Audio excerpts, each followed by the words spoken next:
The Monsters Playbook is an adventure podcast for grown-ups. It contains violence and profanity and deals with adult themes that may be uncomfortable for some listeners. Specific content warnings can be found in the episode show notes. Listener discretion is advised. Welcome back to the Monsters Playbook, a real play Monster of the Week podcast where I guess it's time for me to make up for all the stuff I put the players through in the last year plus of drama and trauma. I'm not going to, though, because of what I'm like. This week on the cover story, it's Welcome to Season 3. Things have gone back to something approaching normal for our heroes, but you didn't think that would last, did you? Someone needs their help, and you are not going to like who it is.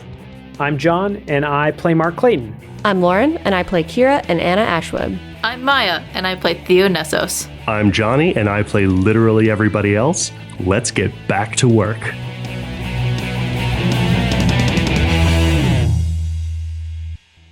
You guys, it's Season 3.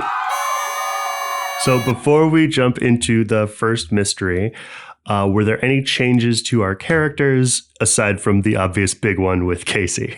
Last session, I also took the level up for Kira, get command of your chapter of the sect from the initiate. And then Anna also leveled up, and she took, you're going to love this one. She took, oh no. What does that imply? When you suspect someone's in trouble and need to get to them in time to help, roll plus sharp, which she's great at, you guys. On a 10 plus, you arrive in time to help. Pick only one option from the list below and take +1 on going to help resolve the situation. On a 7 to 9, you arrive, but you pick one option from the list below and the keeper picks one. On a miss, something dangerous blocks your path. Things that you can pick from. Something has followed you, not before something bad happens. Your presence makes it worse. You witness something heartbreaking. You must sacrifice something important to do so. You can't help everyone. You're in over your head, or you had to leave someone behind. Oh boy. I like this move. I bet. And considering I think I still have 0 or -1 sharp, should be great. Those are the best ones. Mm-hmm. And Kira took out a business loan.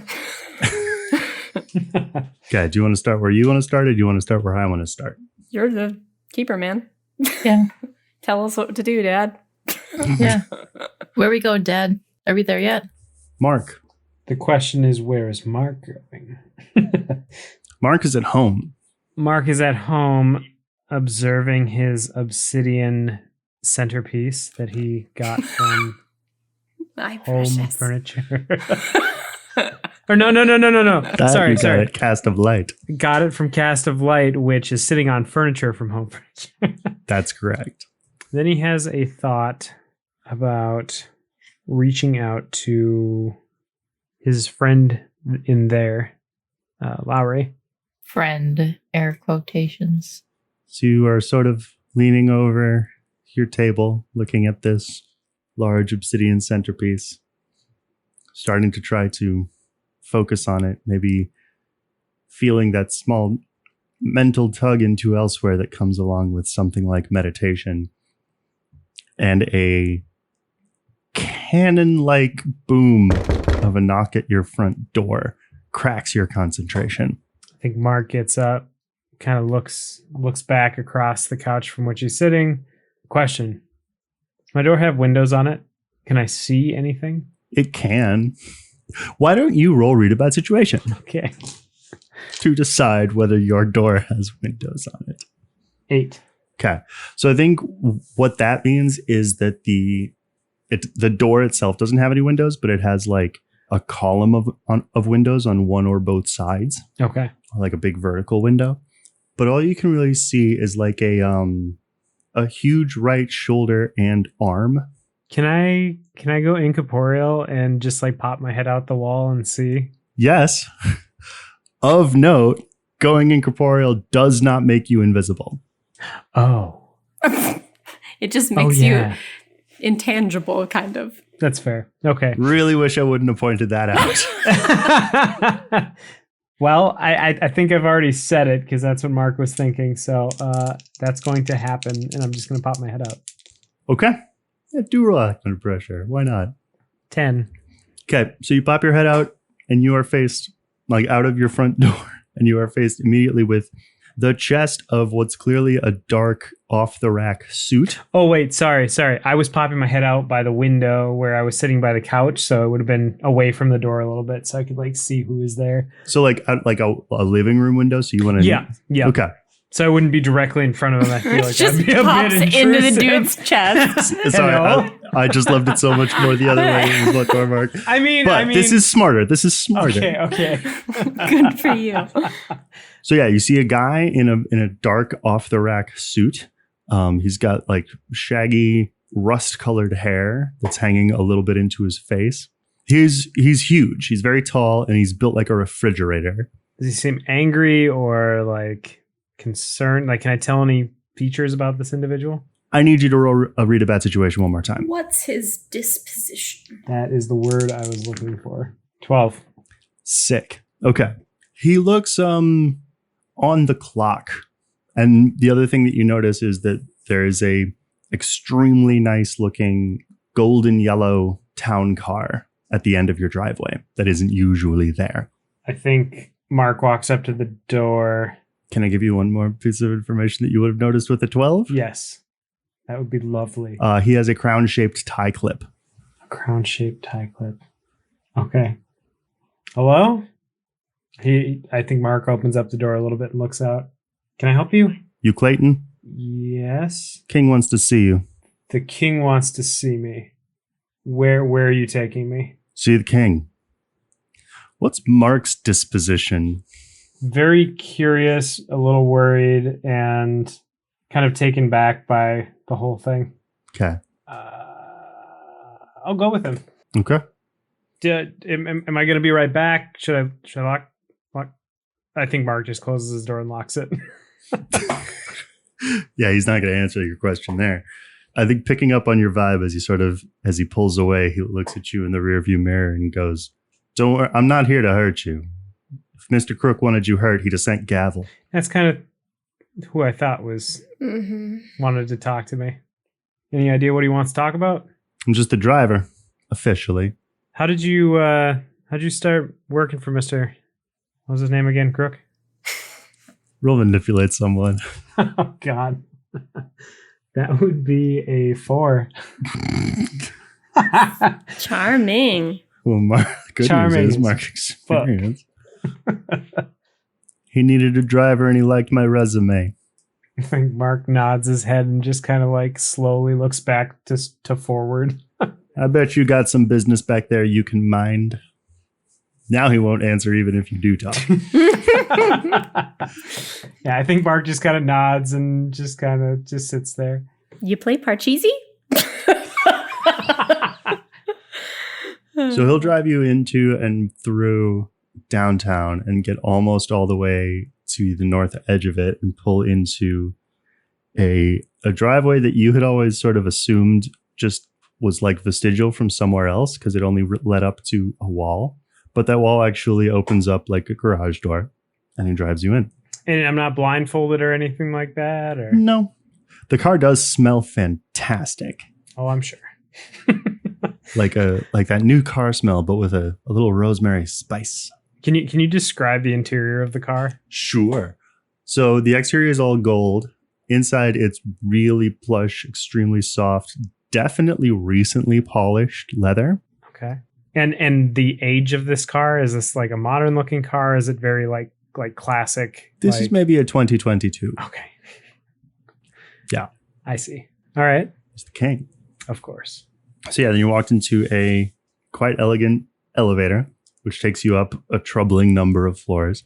Also, I feel like Mark is in like a hoodie right now and like jeans, like very not presentation worthy. Doesn't fit in with the attire here. You probably haven't showered or combed your hair in a couple of days. It takes a lot of work to move a couple pieces of furniture. I've been resting, okay? Doing labor. So, okay. yeah, the elevator opens up into a pretty bustling office with a bunch of different cubicles, people, extremely well-dressed people running every which direction. None of which I assume I would recognize. No, they all kind of feel like They seem like maybe you would have seen them in like a catalog for fashion. They're all gorgeous. The men and women alike, extremely good, well-cut hair, chiseled features, and dressed. I think Mark to the starts nines. feeling a little bit insecure. Mhm. I'm only 7 sometimes. And then you are escorted to the largest door on the floor. Is anyone like looking at me, or is this just like routine? Like, do I get the vibe that this is different? Like, I think people, if you are getting a look, you're getting a like, oh, honey. great. All right. Like, oh, it's so nice that he's doing this outreach. Yeah, I think Mark is a little bit annoyed by this. And It's he's good. just like, It's good to work in a place where the boss gives back to the community like this. The less fortunate. You walked in, and this guy opens the door and silently gestures for you to go in. what? You don't need my gun or anything? You don't have a gun. Mark chuckles a little bit and walks in. So yeah, inside, as you likely expect, is a incredibly well-appointed office, all cherry wood and plush red carpet. And behind a very big desk and a gold-plated computer monitor, there sits Rex Crook, who, by the way, is dressed like you've never seen him before. In your other encounters with Rex, he's been wearing kind of like golf shirts and khakis and comfortable shoes. But right now he is dressed in a suit that probably costs as much as 2 of your mortgage payments. No, a year of your mortgage payments. It's just this side of a tuxedo. Really thin lapels, teeny tiny tie clip that is definitely a real pearl. The guy who brought you in walks over and says something in a small voice to Mr. Crook. And Rex says, "Thank you, Mr. Hand." "Mark! I trust the drive wasn't too unpleasant." Oh no, it was fantastic. Nice car, by the way. "Thank you." So, what could I do for you today? Straight to the point. I thought I liked you. I want to hire you. In a world where I'd say, sure, why not? I'd say that, but this isn't that world. So what? Why? Why do you want to hire me? Because you work for a living and you're a talented investigator. What are you trying to get out of me? Information About who? that I can't be seen trying to get myself. I'll be happy to brief you in full, but only once I know you'll be taking the job. Can't be wasting time or money, you understand. Time and money is definitely a thing. And information is more powerful than both together. And if I refuse? I think you've misunderstood the situation, Mr. Clayton. This isn't a threat, it's an opportunity. Well, what's in this for me? A large sum of money. And the opportunity to become and remain in my good graces. And the potential windfalls that could come therefrom. So you think that you're in control of everything that's going on? Do you think that I'm in control of everything that's going on? No, I'm just trying to understand you. Because if I want to get into any business dealings, I need to know the other person. We're not becoming partners, Mark. Well, in some degree we are.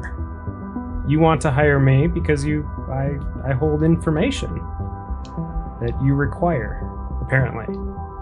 Or that I can get for you. Roll manipulate someone. Please miss. That would be an 11.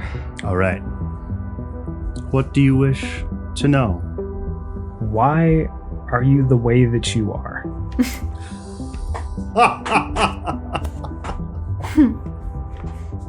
A good question, if not a particularly valuable one. Let's see. I am the way that I am because the world is the way that it is. And what is the world to you? A battleground Between whom? between men of power. And you feel that you need to play into this game that is so often been played? Mr. Clayton, I intend to win this game. And what is winning for you? Now that is a few steps above your pay grade.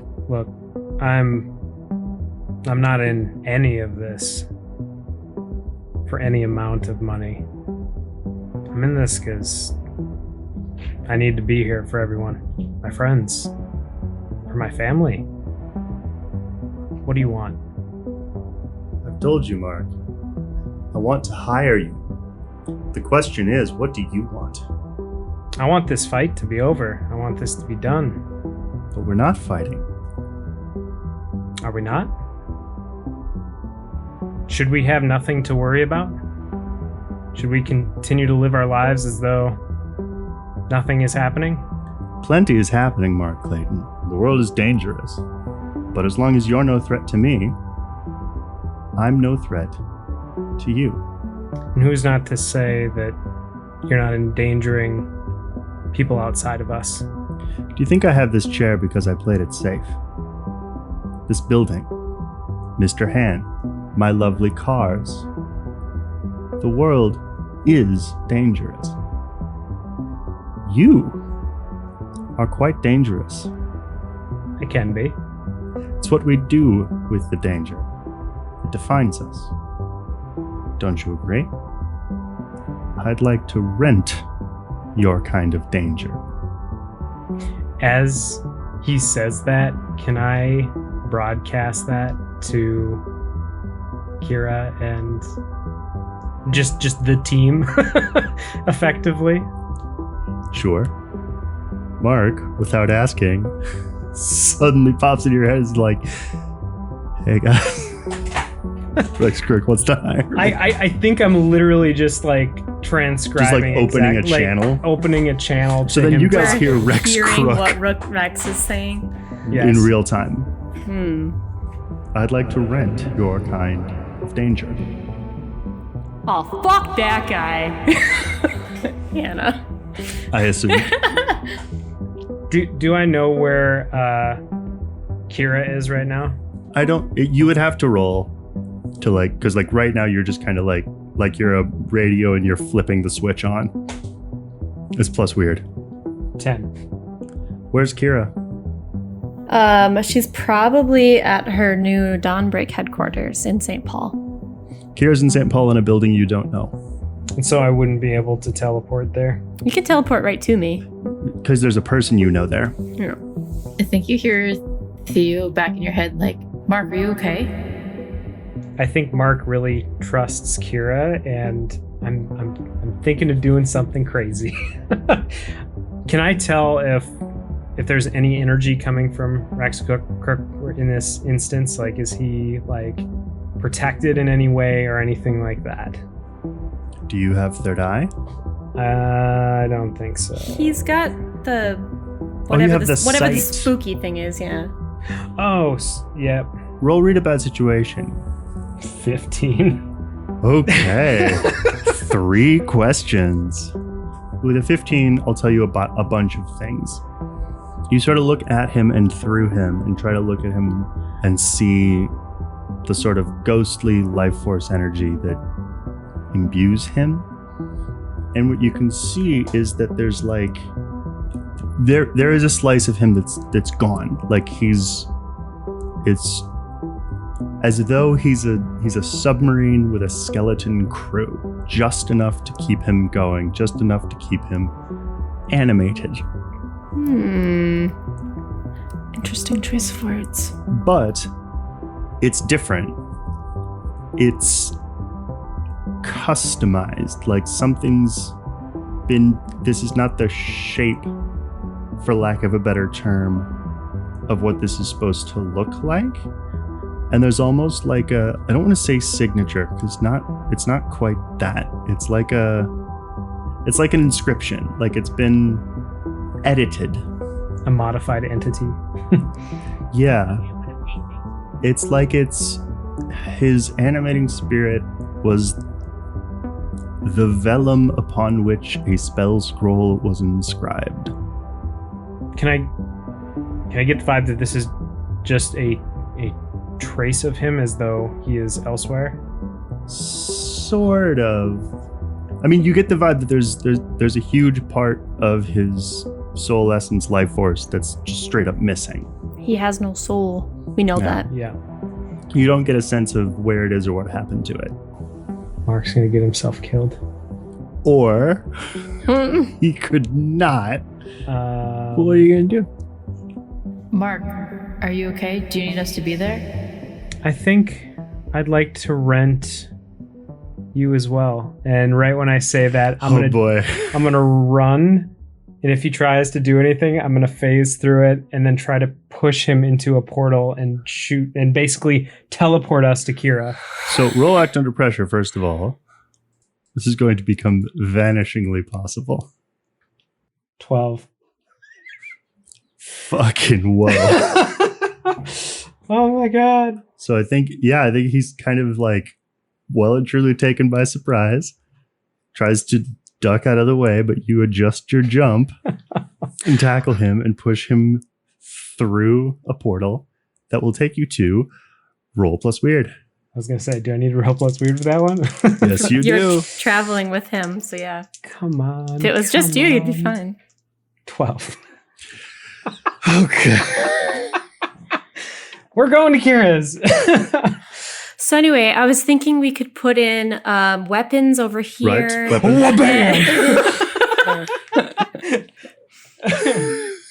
And I think I have my arm to his throat and I'm like holding it down like, this is what you get for fucking with my friends.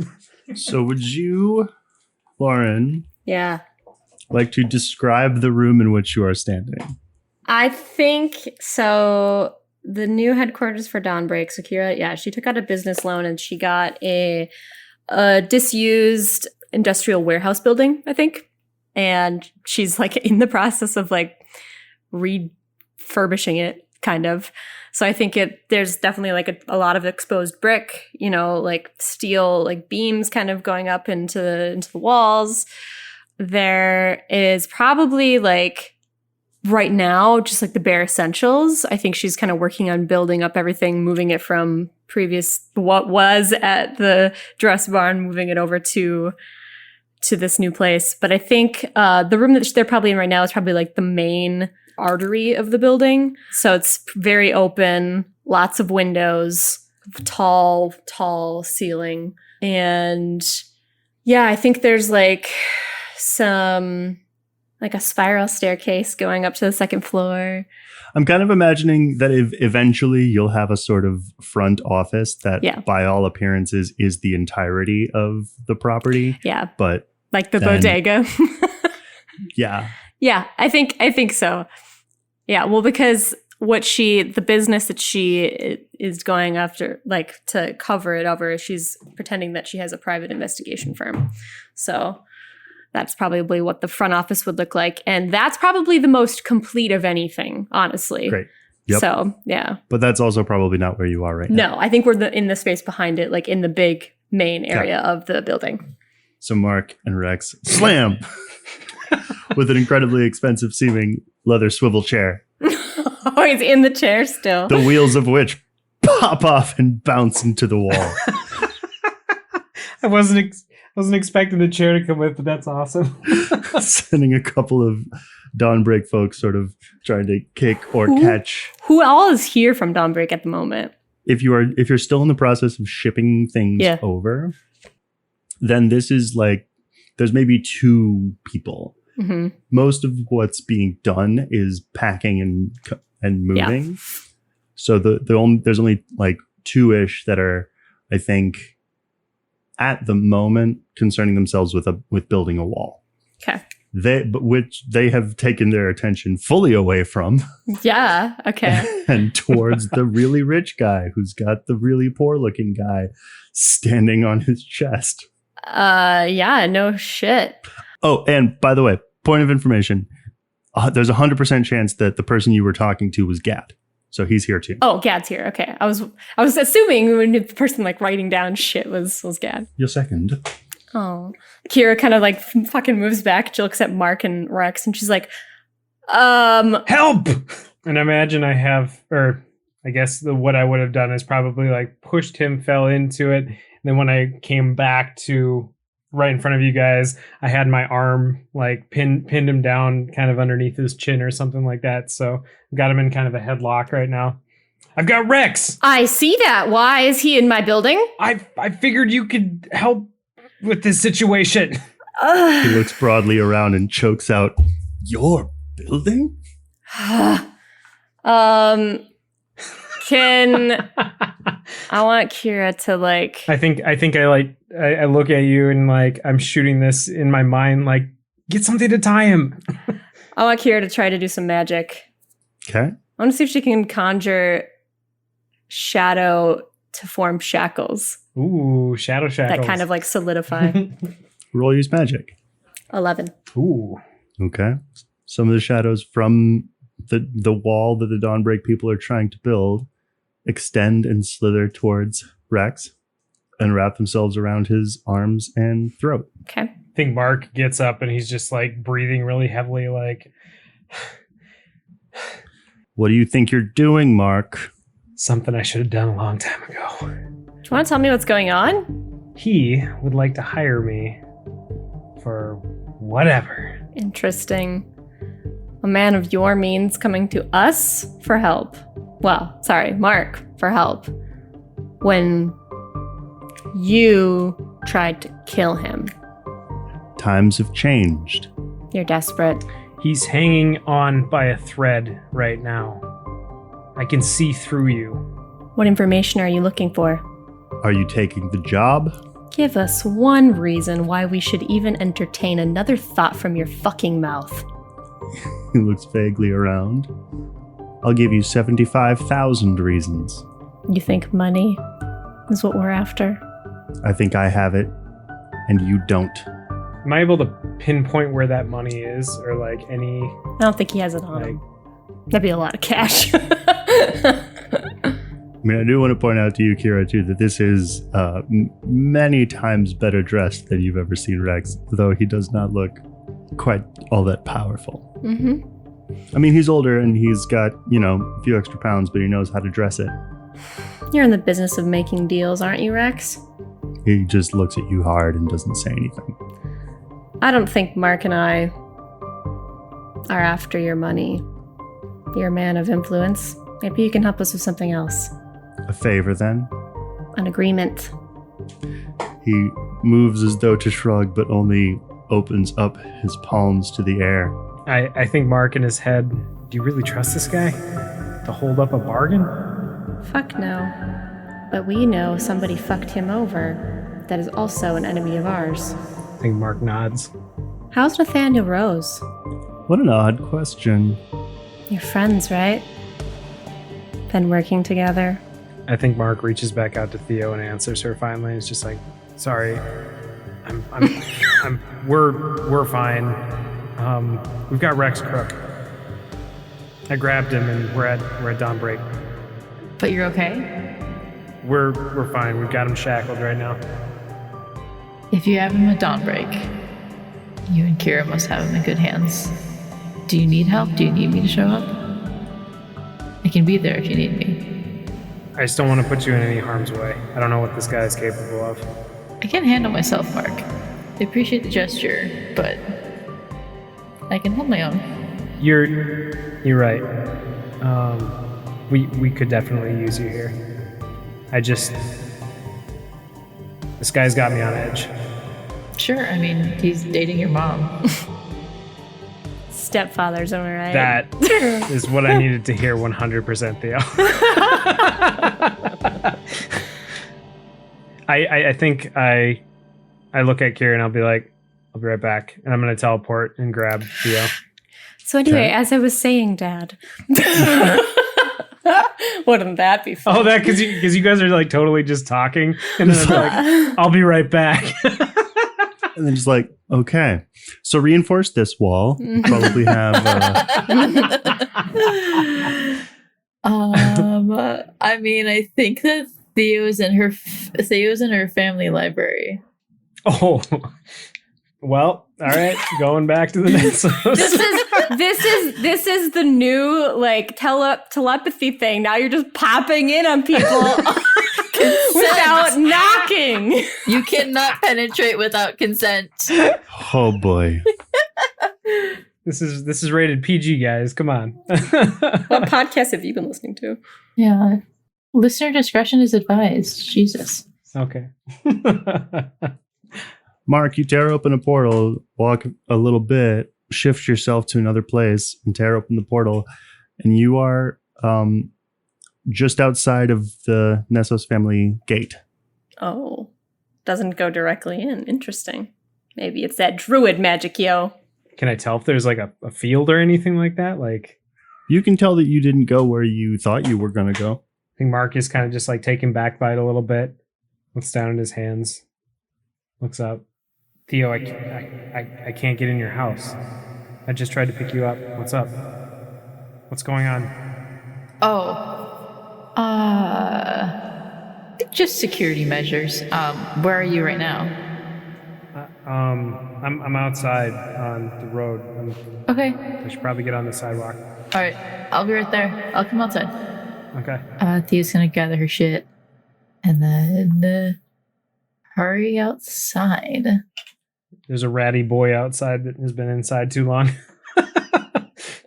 Hey, no one knows that I'm here, right? I mean, not unless you'll make yourself known. Okay, good. Let's go. And then we just jump into the portal and back to Oh. Roll plus weird. 11. Not bad. Doing okay on these teleports tonight.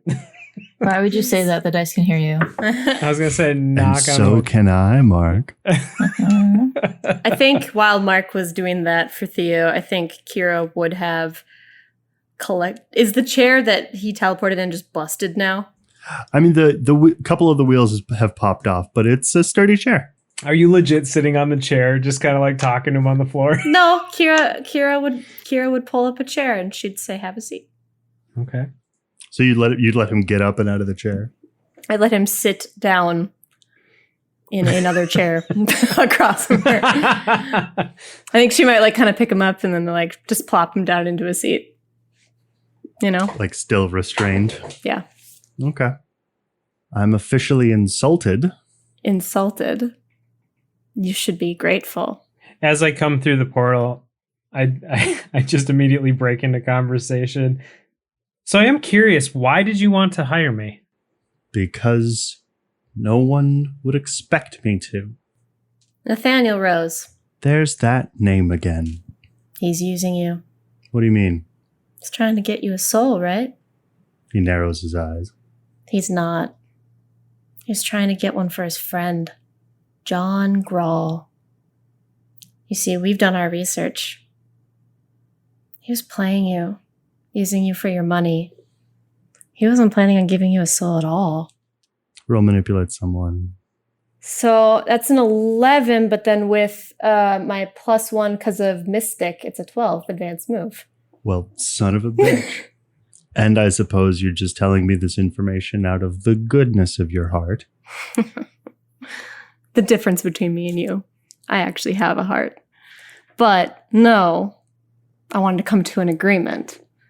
Nathaniel Rose has been a thorn in our side about as much as you. But he's a mutual enemy. If your information pans out. He's bankrupt. He doesn't have any money. He's been using old Stroud properties to cover the fact that he doesn't have any assets of his own anymore. He had a soul silo installed. And he got a soul, but it wasn't for you. And you want me to pull the bricks out from under his foundation? I want you to destroy Nathaniel Rose. Get rid of whatever resources that he has, expose him for the fraud that he is, and he won't have any resources anymore. That's quite a favor, Miss Ashwood. Well, considering you are coming to us, I'd wager you're pretty desperate. He looks at the floor. He looks at the walls. He looks at the people building the walls. And he says, considering you're using in-house talent, I'd bet you're pretty desperate as well. Call it the first step in what promises to be a prosperous partnership. You do this for me, maybe another favor or two. I'll make the world forget Nathaniel Rose's name. I don't know about that. You need to show us a good show of faith. We haven't come after you yet. You've come after us a couple times. Mark in the corner. Ooh. How's Dagny? Seen her lately? She probably hasn't seen you. Oh, cause she got no eyes. Yeah! Evil. Rex thinks for a second, considering his words almost as carefully as I am. Mm-hmm.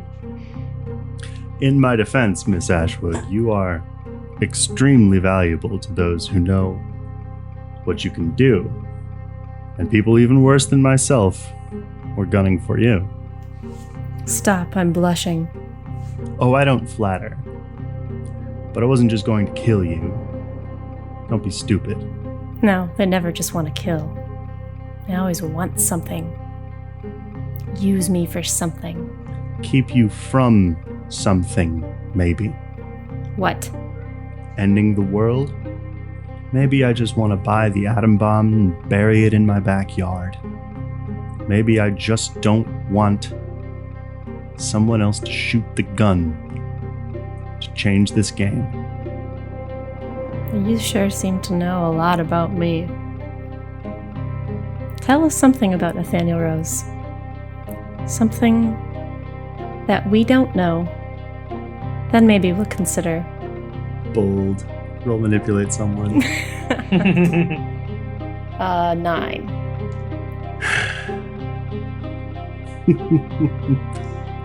He puts ketchup on his steak, the Philistine. Okay then, and Kira's gonna lean him back in the chair so that he almost like hits his head against the fucking like concrete and stop him just before he hits the ground. Okay. Do I look like I'm joking to you, RJ? No. You look like you're making a mistake. We're making a mistake, and I think Mark holds up like fiery hands. Anytime, Mr. Hand. Give us something useful, considering that you are the man that has tried to kill not one of us, but at least 2 of us. Here's something useful. Mark, do you notice anything odd about Miss Ashwood's cheek?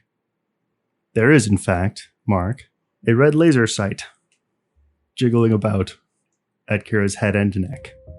Can Theo immediately put up a wall of force or a dome of force around us? Roll use magic. I think Mark instinctually, because he gets asked first, is also going to jump in front of it. Hey, Theo. Yeah. I know there's a lot going on. There is. But what'd you roll? Theo rolled a 6. Also, whenever I use magic and I miss, It never affects you.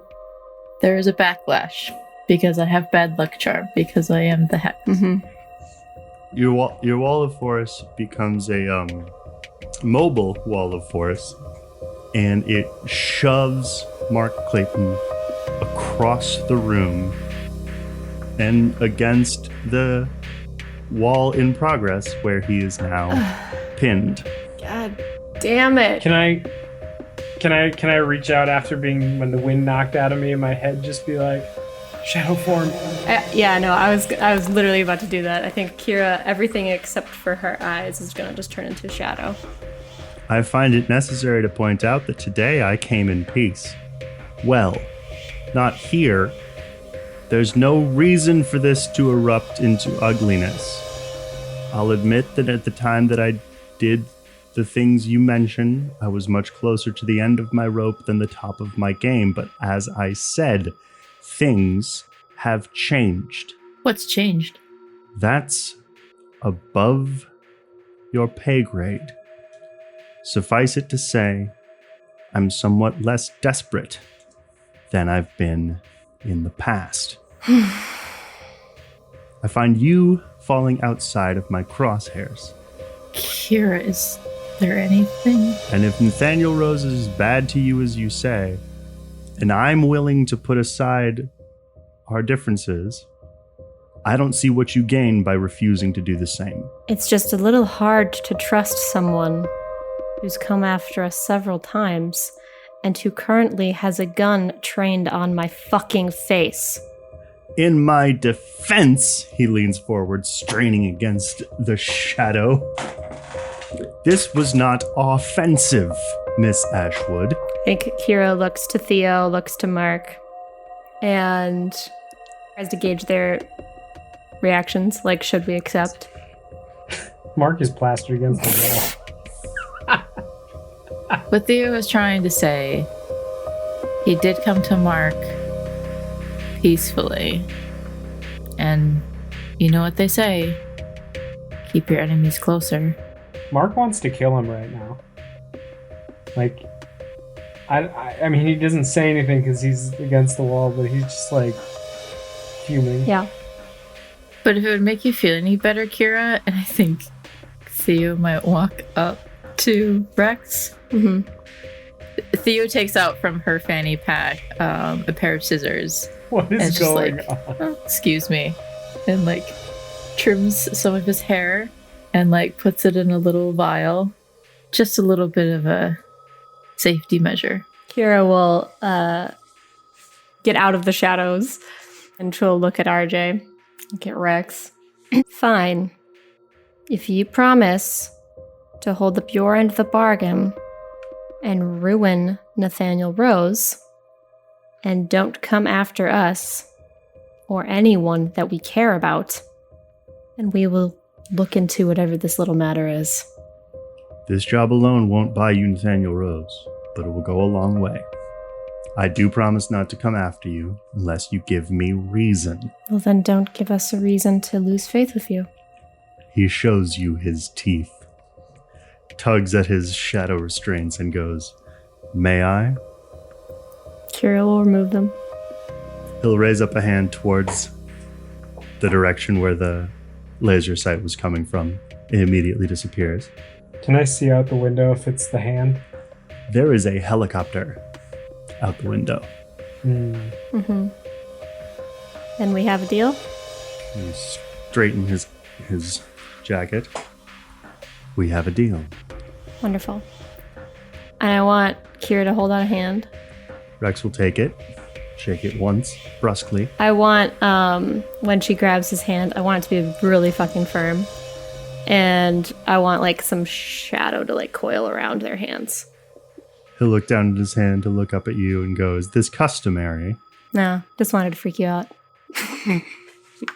As he turns, I assume he's turning around to leave. No, he turns to you, Mark. I think I'm just getting off of the wall and I have broken glasses. And I'm like, nice suit. And then I just go walk over the other way. He mumbles and goes, "This could have been easier." No response.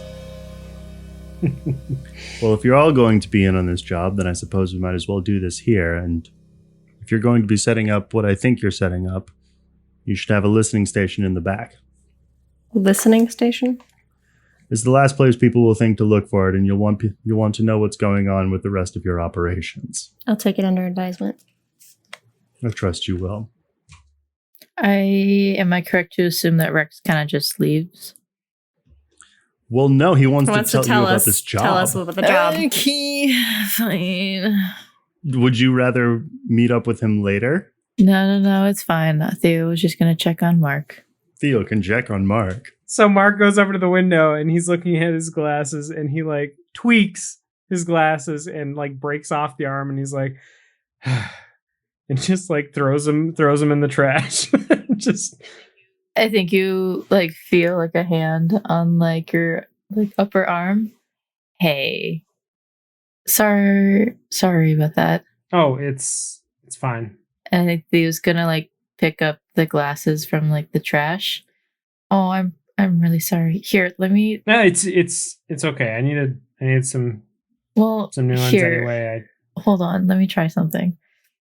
Can I Are you going to animate my glasses? Would I be able to fix these with magic? If you have some material to alchemize. Maybe. I mean, Theo might have like metal flakes, but like I have entropy as like a effect. I don't know if that'll work. Well, that'd be kind of the opposite of what you need to happen. You need creation. You need basically alchemy. You need full metal alchemist magic.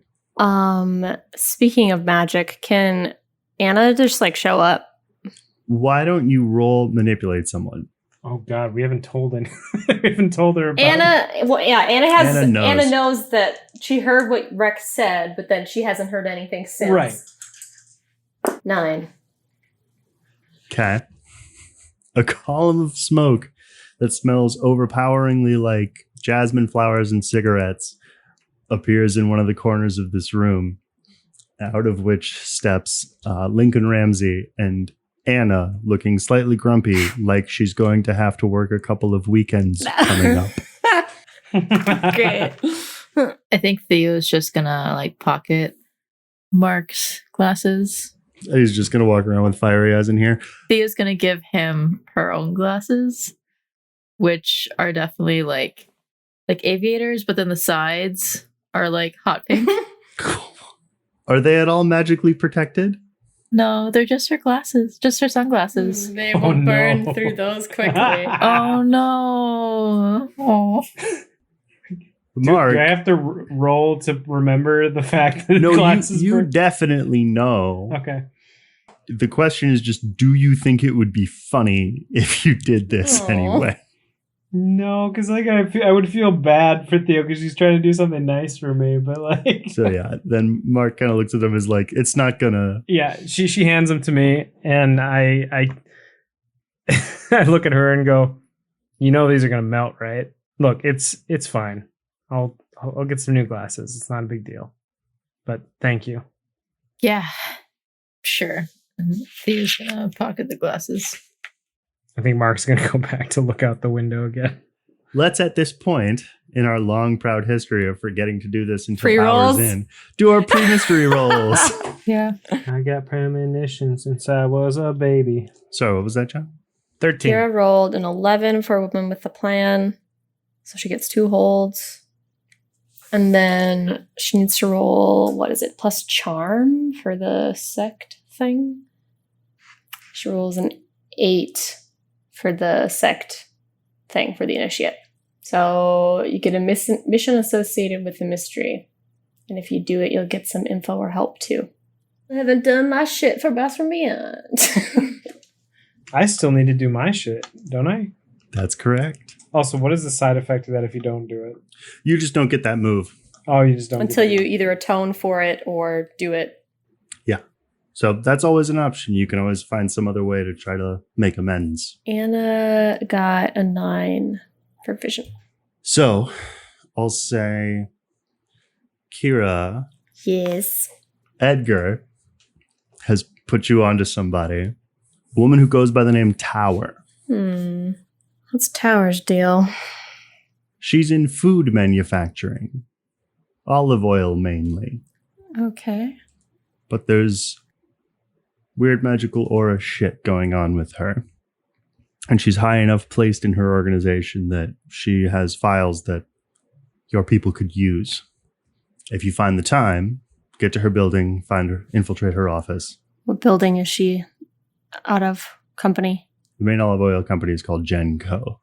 Genco. So the mission specifically is to what? Infiltrate her office and steal any files that seem worthwhile. Okay. Okay. Mark, Yes. you get a detailed vision of something bad that's about to happen. I think I want to do 2 things with you, Mark.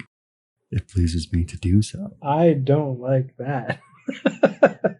So the first thing you get, which is a vision that you sort of just got after your little ordeal with the Wall of Force, which is it's horrible because you see in this vision Theo and Kira and Anna lying on the grassy wooded floor of some sort of clearing, totally emaciated.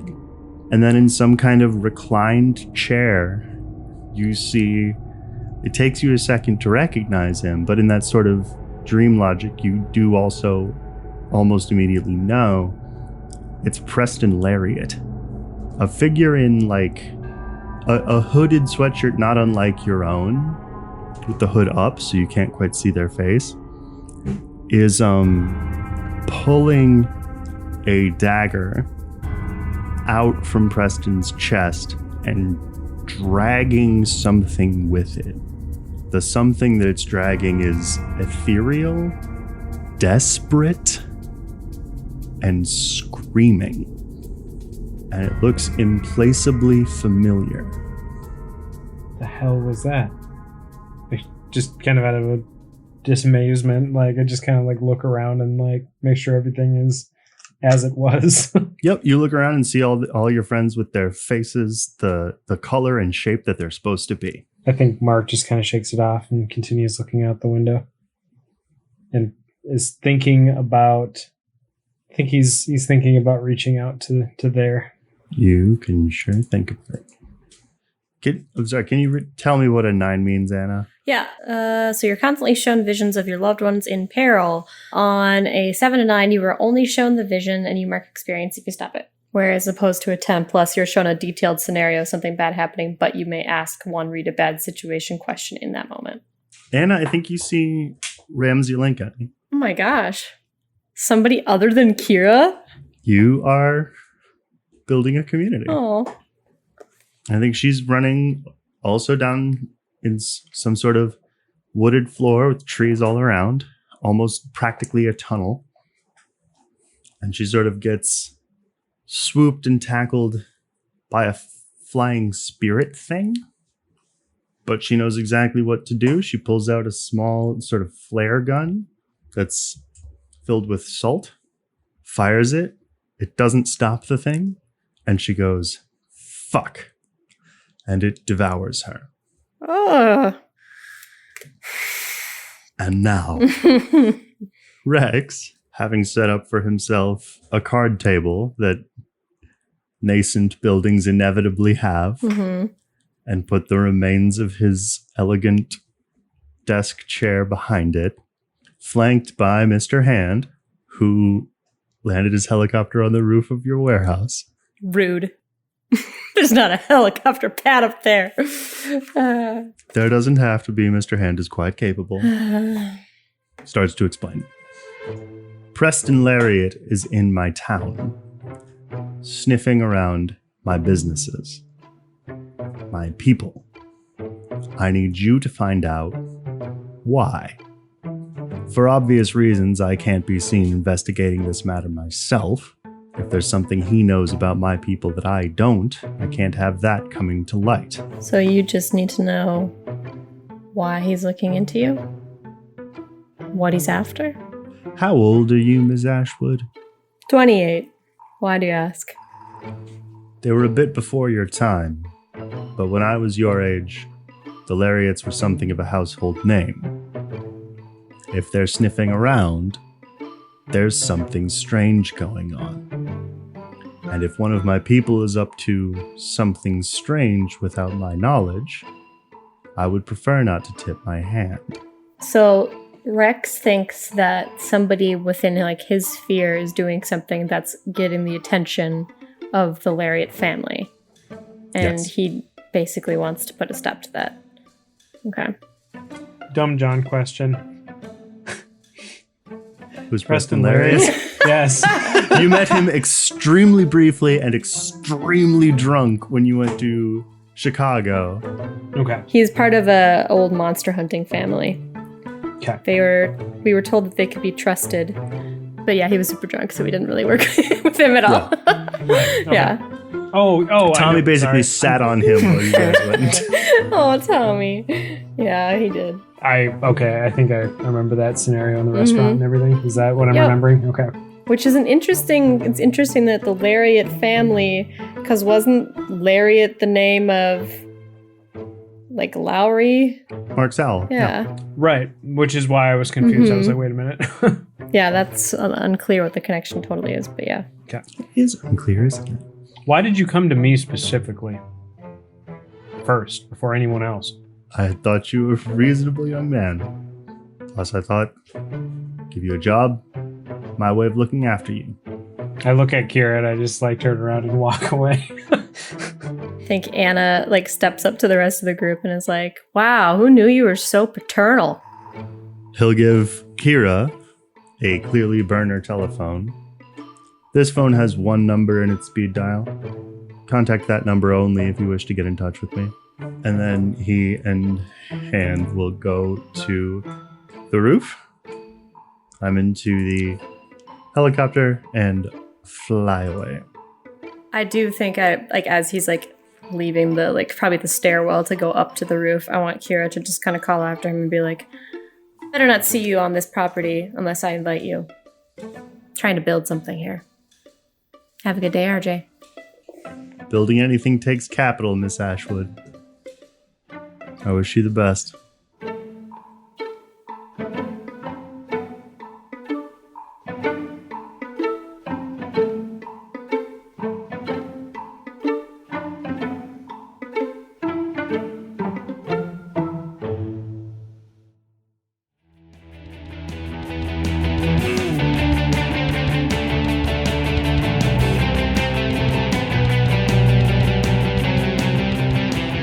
Listeners, welcome to the intermission of the first episode of season 3. Woo-woo-woo! How we feeling? Are we feeling hyped?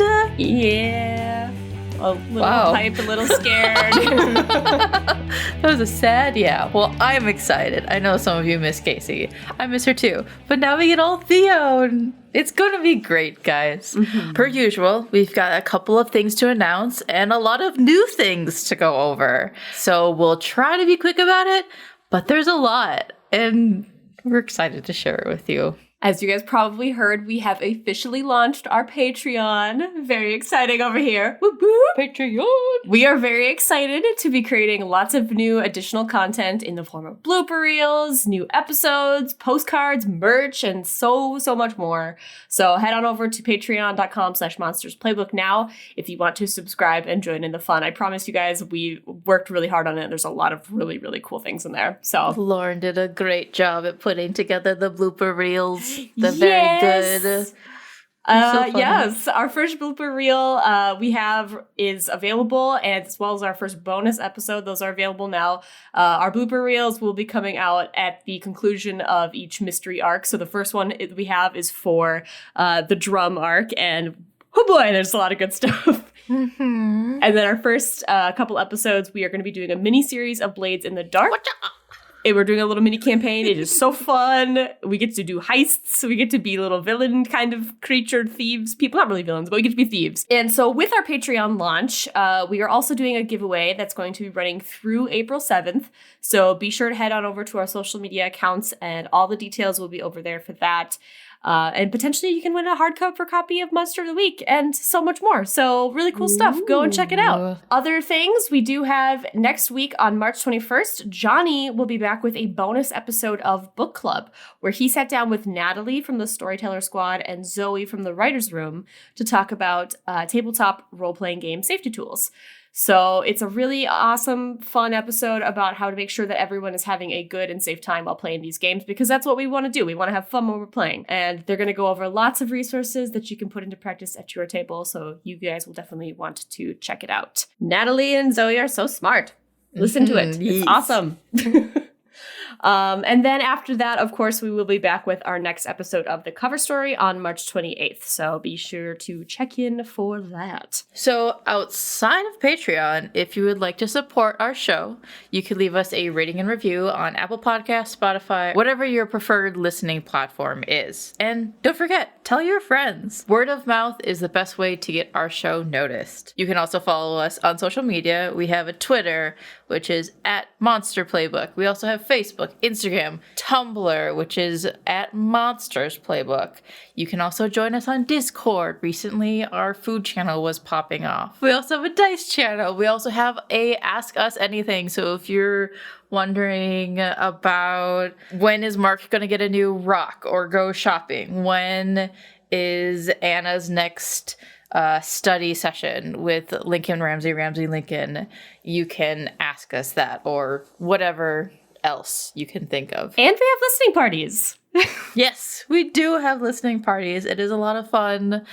We enjoy listening to the newest episode with you guys. So we hope that you can join us. It is usually at 7 p.m. Central Time on Tuesdays, the day of the new episode release. You can also support us on Ko-Fi or by buying some of our merch. If you are wondering where you can find all this stuff, all these links and things, you can find them in our Direct Me profile in this episode's show notes. Our promo for this week is for Dice Populi, a Dungeons & Dragons anthology series where they have a little bit of a twist. When one dungeon master finishes their adventure, the next takes over. All within a single seafaring campaign called Dicey Waters. Let's take a listen. Okay, this is the hardest part of any role-playing game. Who wants to be the dungeon master? I do. Me. Everyone? We could aid a desperate town in their hunt for a savage beast. Or sail to a hidden isle full of talking turtles. I love turtles. Or tracking down a band of pirates to save your best friend. 5 DMs, 5 great ideas. I guess we'll have to play them all. Set sail with us for a podcast adventure full of music, laughter, and friendship on Dice Populi. Listen to these stories and more at dicepopuli.com. You can find out more about Dice Populi and where to find them at dicepopuli.com or on Twitter at dicepopuli. Be sure to check them out wherever you get your podcasts. And with that, should we get back to the first episode of Season 3, Miah? Yes, let's get season 3 rolling. Woohoo! I just sounded like Mario. Yahoo! Okay, what now? I think Mark's in the corner of the room. Well, that was fun. I need to go buy new glasses. Was it Ramsey or Lincoln that teleported Anna? Lincoln. It was Lincoln? Okay. Is Lincoln still here? Mm-hmm. Okay. I think Anna will look around and just be like, well, I had another fun vision. Yeah, me too. Mark, did you have one? I'm talking about this out loud. Would anyone else like to talk out loud? Or forever hold your peace. Yeah, and I think Anna will turn to Lincoln and say, yeah, it was Ramsey. Something was chasing you, and you seemed like you knew what it was. And you tried shooting it with some sort of gun with salt in it, but it didn't work. And it fucking ate you. Does that sound familiar by any means, Lincoln? If I was trying to shoot it with salt, that would be like some kind of spirit entity. But it didn't work. Why didn't it work? I don't know. It looked like spirit-like, right, Johnny? Yeah. Like ethereal, kind of? Yeah, I mean, from what you could tell, yeah, it just looked like a ghost. Maybe a little more liquid than smoke. Okay. I'll describe that to Lincoln. Does that sound like anything familiar? What was your vision, Mark? Think it's the same fucking thing? Hell of a lot different than what I saw. You guys all mangled, laying around. Preston Lariat sitting in a chair, getting a knife, or this ethereal entity coming out of his chest, screaming, and this hooded figure just pulling this out of Preston Lariat. Huh. And it was screaming. I don't know what to make of it. Can Kira roll Dark Past? Sure. 13. Okay. 2 questions, right? Yeah. When I dealt with this creature or one of its kind, what did I learn? You've never dealt with just this creature before. In your past encounters with it, it's always just been an element of something else. But what you learned about it is that it can kind of be used as a substitute to bind a soul, a heartbeat, and an animating spirit together. I think it was actually in the absence of an animating spirit, in my recollection. Specifically, Quinn's soul. Second question. What black magic do I know that could help here? I don't know that Kira does know black magic that would help here, but Anna might. Oh. Depending on how well she's been paying attention to her lessons from Ramsey Lincoln. Do you guys know anything that could help here? Any magic or something? It's the same sort of situation that was going on with Quinn. in the TV show version of this, Anna looks at Lincoln and Lincoln looks at Anna, and they both, a fraction of a second apart, say, Lincoln confidently and Anna frustratedly, Ether touch. It's something they've been working on, and Lincoln has been trying to get Anna to get better at it. What does that mean? The capacity to contact and physically affect the non-physical. You know how when you strike at a ghost with a sword that's not made out of iron, it doesn't do anything? Or when you try to punch it, it just isn't, it's like it isn't there. You can phase through focus your hands and skin to contact and move the non-physical. Cool. I like it. And Anna sucks at it. It's really hard, okay? Does Ramsey and Anna explain this? Oh yeah. Yeah, Anna would explain all of that, and she'd be like, I don't know. Apparently, if you can really channel and focus and whatever, you can interact and kind of phase with the things and interact with the things that normally you wouldn't, things that would be incorporeal, kind of make them corporeal. Oh my God. What? Isn't that what it is? Kind of. You're not supposed to do that, though. Oh, right. Maggio. Well, I mean, I'm all game for not doing it because it fucking sucks. It That's clear. hurts. Okay, I'm trying. Hang on. Let's go back, says Lincoln. Hey, Maggio, why not? I'm sorry. And you are? Oh, this is my boss. Oh. This is Lincoln. Lincoln Ramsey. Owner of the Clockwork Child. Yes.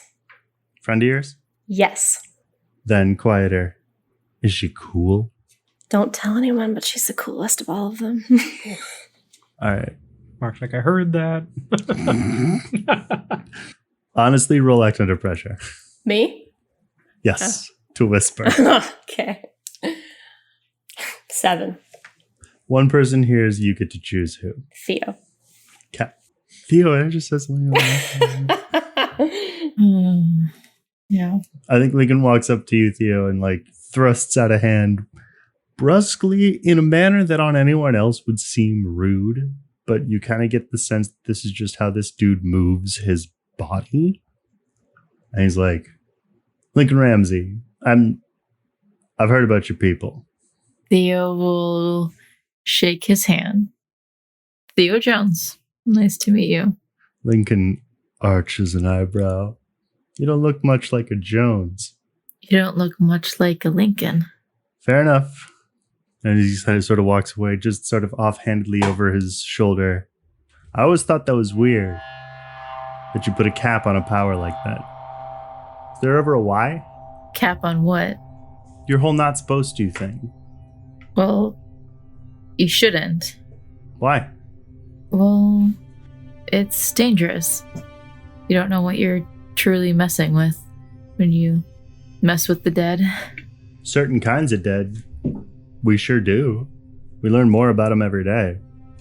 The uncrossed, those still here. But you just mush them all out as a category. Seems extreme. Something happen or something? I get it. I'm a stranger. First time meeting, but hey, I'm curious. I don't get to talk about this stuff with a lot of people. You mean the Maggio? I mean magic. I sell candles and records way more than I sell actually powerful shit. It's exhausting. So I'm proud to be something of a silent partner here. Shaping up. Thank you, says Kira. Interior damages notwithstanding, and she looks at the wall that was crumpled from where Mark hit it. Sorry. Oh, you're going to have to redo that whole vertical. And my back. That's all right. It's just things. It's not things, Kira. It's a place. Make it yours and it can do things for you. Yeah. Thanks again, by the way, for, agreeing to work with me. Thank me by succeeding. We'll try. I know. No, I will. There's a good Jedi. How does this whole, what was it called, ether touch thing work? How do we do it? I want Lincoln to gesture to Anna as though to have her explain. And I kind of want Anna to storm out. Right, so it just leaves. Bye. It's not my area of expertise. A+ on power, D- on patience, he says to Kira. It's delicate, obviously. You have to see and hold two images of yourself at precisely the same time in two vastly different places, but also in the same place. They have to overlap, and they have to reach vast distances simultaneously. Think about it like patting your head and rubbing your tummy, but on an astral scale. Okay. It takes focus, energy, patience, and then two kinds of strength to do what you want to do to the entity or with it. Is there like this ether touch ritual or whatever that you can do, the spell? Would each of us More of a skill. Would each of us have to do this individually, or is this something that we could have passengers also step into this astral realm essentially? What are you really asking? So like, would we all individually have to do this separately, or could it be some sort of like we do it collectively, like as a group? I think Lincoln crosses his arms thoughtfully. Are you really considering doing this? I mean, if it's gonna save someone, yeah. I don't know if I can be of much help, Kira. Unfortunately. What's wrong with that kind of magic? It's dangerous. She means it's illegal. Illegal according to who? Maggio? She'll get in trouble with Pops. You don't know my family. I don't know your family, but I know families. Look, the last time I did anything remotely like this, I lost part of myself. I think Kira like looks at Theo meaningfully. Is she talking about the finger? Yes. You don't have to be a part of it. Is this skill, does it help to have somebody who's grounded to return back to? It kind of only works if you can ground yourself. It's mind, body, spirit, three places in one moment. Technically, anyone can learn how to do it. Technically. Yeah. I'm sure that there's other things we can do. This might be one of our best methods to help. If you don't feel comfortable, Theo, that's fine. I'd prefer figuring out what we're actually up against before I start saying there's nothing else to do. I know, I agree. I think we should vet whatever this thing is, figure out, scope it out. We've got a couple of things to look into, it sounds like. Or who knows? Maybe it's the same fucking thing. You can do it, just I can't help. I'm sorry. If there's anything else. Lincoln's gonna look around at all of you guys and be like, so did you really meet Preston Lariat? How is he? Drunk. Oh, that's too bad. You know him? By reputation, I know the family. Well, we're supposed to track him down. Do you have any idea where we might find him? Ordinarily, I'd say you're in the wrong city. Apparently, he's here. Apparently. And we wouldn't want to go back to Chicago anyway. Does he have any idea? Roll investigate a mystery on his behalf. Using whose stats? Anna's. No. Why? Roll well, my little Anna. He didn't go profile mode. He didn't have to. 2. Oh boy. The dice have ears. Oh, Anna, I really need to Anna, improve your fuck. sharp. I know that his father's name was Winston. Okay. Does that help? Look, if he's investigating Rex Crook's people, I'd start with looking into Rex Crook's people. Good thinking. Actually, I think we might know where we can find Preston. And Kira looks at Mark. Huh? Oh my. Mark can just fucking teleport right to him or use tune in. Or telepathy. We've met him. But you could figure out where he is, if anything. Like if we need to track him down, you could probably Just use pop my head in. well, you could use telepathy, you could use whatever. You don't even have to teleport, probably. Fine, you want me to go grab him? Well, figure out where he is, what he's doing. I mean, don't just teleport without you can literally Consent, Mark. you can literally peer into people's minds, which again, not always great to do that, but maybe slightly better than just showing up. I think as Mark is staring at he's already trying to communicate with Preston Lariat and try to pinpoint his location. Roll tune in. I mean, imagine the embarrassing situation if you poof in on somebody going to the bathroom or having sex or, worse. Yeah, imagine that. I didn't think there about have it like been that. lines in this game. Are you pooping? Well, there was that one time when we went to Duluth. Oh, don't remind me. That's true. Where- That's Mark, true. That's true. Mark, we said we would never speak of it again. We knocked. What are you guys talking about? Don't worry about it. Don't worry about it. Yeah, I got a 10. Ask 3 questions. Where is this nefarious individual at the It's not moment? nefarious. Soon to be. No. You get a very clear, sort of limited bubble of vision of him, crouching with a telephoto lens in some bushes, and you can clearly tell through dream logic that he is on the sort of northwest edge of Lake of the Isles. I want this all to be happening as Anna was talking to me. I'm just staring at her. She thinks I'm retaining what she's saying. But your fire eyes he's, are right rolling here. back in your head, but she can't tell because they're still on fire. What is Preston Lariat's biggest threat? Whoever's been going back and forth from here to there with alarming frequency lately.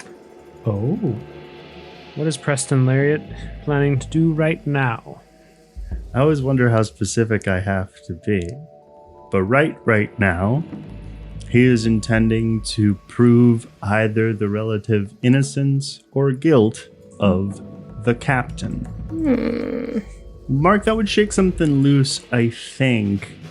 Because, Mark, as an investigative reporter, I don't know that you would have done much on this guy, but he would have figured heavy in sort of the crime beat. He's got definitely plenty of connections to above board gambling and some alleged connections to below board gambling. Definitely owns some property, owns some condos in and on casino land. Definitely has some financial interests in legitimate Indian casinos. Rumors and allegements that he's running various underground gambling establishments throughout the Twin Cities. Okay. So, right now, he's on the northwest edge of the Lake of the Isles. I think he's afraid of me? I don't know. Something to do with something going between there and here pretty rapidly. And he's trying to prove that the captain is innocent or guilty? That's all I got. The captain. Would Kira know the same thing that Mark does? But Likely. You kind of know him as just the gambling guy. yeah. Maybe that's the person that has been making waves in Rex's circle. Would there be any connection there between him and Rex? Possibly. You'd have to look into it. Yeah. What do you guys think is a better play, to like try to meet up with Preston or to try to track down this captain guy? I mean, it sounds like they're going to probably be in the same vicinity roughly if Preston is looking into him. I mean, why go after somebody who we're not interested in? Why just go to the source? You might be able to get additional information. What do you mean by the source? Theo Jones? Preston. I mean, that's who we want to talk to, right? Well, we just know who he's targeting, why he's in town, at least a little bit. I mean, we're assuming that that's who he's targeting, is this guy. So yeah, I suppose go to speak to Preston. I also want to know with this vision that I had, what the hell's going on with that? We should warn him. We should. I also want to know why we're all all of my friends were mangled in this dream as well. Was that because of his doing? And then he got killed? Sounded like, yeah, he was getting attacked in that vision too, right? He was sitting in a chair. And we were on the ground. It was a wooden... What was the area? Woods. Woods. Yeah. You said he was sitting in a chair though, right? Mm-hmm. Like a sort of constructed for the purpose sort of reclining chair. Reclining in shape, not like a recliner. Okay, so he wasn't sitting in a casual lounging chair. No, he was seated also being and dissected. Yeah. Okay, all right, gotcha. Lincoln clears his throat heavily, as though after a lifetime of smoking, and then goes, Mark, voice still husky. Yes? I've kind of a weird question. Shoot. These bad things you see, have you ever seen something that you could have avoided just by walking away? I mean, if I really wanted to, I could walk away, but usually these visions are about related to me in some way that have some meaning to me, so why? Why do you ask? You're interesting. I can't tell if you go into danger because of your visions or if you have these visions because you go into danger. We'll figure it out. Claps you on the back. I think his eyes go out for like a couple seconds and then come back. And then we'll figure it out. So, you guys ready to meet somebody famous? Is he talking about If you're Preston? talking about Preston, we've already met him, kind of, and he was drunk. Still famous. Sure. Val Kilmer doesn't look like Batman anymore, but I still took a selfie. Weird thought. If he's a monster hunter, is he gonna be anything like the Sparks brothers? I mean, Tommy knows him decently. He was trying to sober him up, I think. I just, we don't mean him any, ill harm, but, is he gonna mean any ill harm to us? And, yeah, I don't know. It was just a thought. Roll investigate a mystery. I think Kira might bristle a little bit when you say like the Sparks brothers. I'm sorry, okay? They were mean. They were mean. Nick was mean. I rolled a 9. I think very casually and kind of not, just offhandedly, Lincoln will be like, Sparks boys are second generation at what might be the peak of their power. Excuse me? Please. Lariats have seen better days. They go back, but they've gone down. I'd be surprised if he was proud. And from what you've told me, his house is pretty glass. I know you just gave me information, but with investigative mystery, I think, and with the 9, I get one question. Uh-huh. Could I ask you if the Nessos and the Lariats have crossed paths, and if it was a sour one? Oh, definitely. And definitely. I don't think you know the details, because I think it was generations ago. But I think the way that you kind of learned it by osmosis was in the way that Lariat has sort of made its way into your familial lexicon as a kind of person who isn't actually good enough to do this life. Specifically as concerns hard decisions. Okay. Very good question. I'm full of great questions. I'd like to, when we head out, catch Lincoln to talk to them. Also, question. Speaking of pronouns, Lincoln, Ramsey, Lincoln, them, they, she, he, which? Lincoln is he, him, and Ramsey is she, her. Okay. All right, so we're going out to find Preston? I think that's a good next step. All right. Let's do it. Do you want me to teleport you guys there? No. Says Lincoln. You won't be able to teleport all of us. You'd have to make several trips, and that just sounds like a headache. We can drive. Are all of us gonna fit in like your car, Kira? Or It sounds like Lincoln wants to come. That's 5 of us then? Yeah, because I know usually we room. take Cosmo, but There'd be room, yeah. She's got a mid-size SUV. I mean, do you want me along? I mean, you seem to know Preston. And then some. I know the Lariats. You seem interested. OOC, do you want Lincoln to come? Kinda, yeah. Okay. He's fun. All right. Do you think that okay, I know that Jones is not the best cover, but if you could just keep it on the down low. Was this to Lincoln? Yes. Roll manipulate someone. Damn it. 9. Manifested. On the down low from whom? He says, smokily and mischievously. I mean, immediately Preston, but also just trying to kind of keep a low profile. That resonates with me. You got it, kid. It does? He winks and walks away. Keep up, Theo Jones. I'm not a kid. Youngest child, girl. I can smell it on you. I mean, if you know who I am, yeah, whatever. All right, so we all hop into Kira's midsize SUV. Before we head out, I want Kira to talk to her security team. So Yuna, and I think she'll talk to Charlotte too, and just be like, keep an eye out, make sure none of Rex's people are watching this building. I don't want any threats. Get poking their nose where they don't need to be. Got it. The scope and slap on it.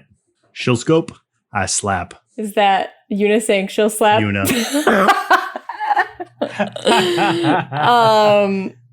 Perfect. Yeah, she wants to say that, and then I guess they can head out. Okay. So we are headed to the Lake of the Isles. Yes, you are. I feel like what would make sense would be to have someone, not Kira because she's driving, look into if there's any of the captain's like businesses in the area that maybe like we know that he might be like Preston could be heading to or something like that. I just want to see like if there's any sort of properties or something out there. Could Theo just Google Lake of the Isles and see what casinos are around the area? It could be an underground type thing too, because he does underground casinos. Theo's not an investigative reporter. True enough. Who wants to investigate this? First of all, I need Kira to roll act under pressure for driving. 14 advanced move. Sick. Okay. You're going to get there in 10 minutes. Cool. And in that 10 minutes, Theo roll investigate a mystery. Theo roll use Google. 10. Sick. Nice. 2 questions. What are you looking for? Are there any nearby casinos? Casinos near me. Casinos near me plus captain. So you don't find any casinos near you, and you don't find any casinos on Google that are associated to the captain in your city, but there is a riverboat called the Captain's Lodge on the river in Red Wing. Officially, it's like just sort of a curio house / mini theme park. But even in your 10 minutes of Googling, you find more than one semi-reputable blog being like, is the Captain's Lodge a riverboat casino? ? But riverboat gambling is not legal in Minnesota. Mm-hmm. Well, he doesn't do things really above board. Or not exclusively above board. Correct. This is not my question I want to use, but because we had at least seen Lariat before, how old is he? He's like very late 30s. And he's aged quite poorly. Mm-hmm. Definitely holding an entire spare tire. Hair thinning in a hurry. Yeah. Buddy. If you could give him one piece of advice, it would be just shave your head, bro. Just part with it, man. Okay. Okay. And are you wanting me, sort of, Lauren, to get information on the captain specifically? Yeah, I think mostly I just wanted to know if there was like a point of interest in that area that like we should be aware of. Because I mean, like the Isles is big. Mm-hmm. So we can maybe narrow down where we would want to go. Well, the point of interest that you do get that's like publicly available is that he owns a property there, like his sort of in-town home. He does seem to spend most of his time up north, but when in town, when he makes his comparatively high-profile trips into town, he'll be at his home on Lake of the Isles, one of many. Okay. As part of my, I regret this, as part of my investigative mystery, would I be able to reach out to Deacon and ask him, do you know where I could locate the captain? I feel like out of all the siblings, Deacon seems to want to be into shady gambling shit. That's going to be a manipulate someone roll. Okay, well, it's a good thing I have a +1 against family. Yeah. 8. I think the text you get back, because I assume you are texting him. First you want to throw down, now you want to party. Do you and I have to hang out more? Then a second later. Why? I'm looking to gamble. A second later. Bullshit. A second later. But I know some basements. When do you want to start? Where? He thinks for a couple of seconds, and then he says, name the time and I'll take you. Because it's really important. What's the seating arrangement in Kira's car? That's a very good question. I'm presuming that Anna is sitting shotgun. Yeah, Kira's driving.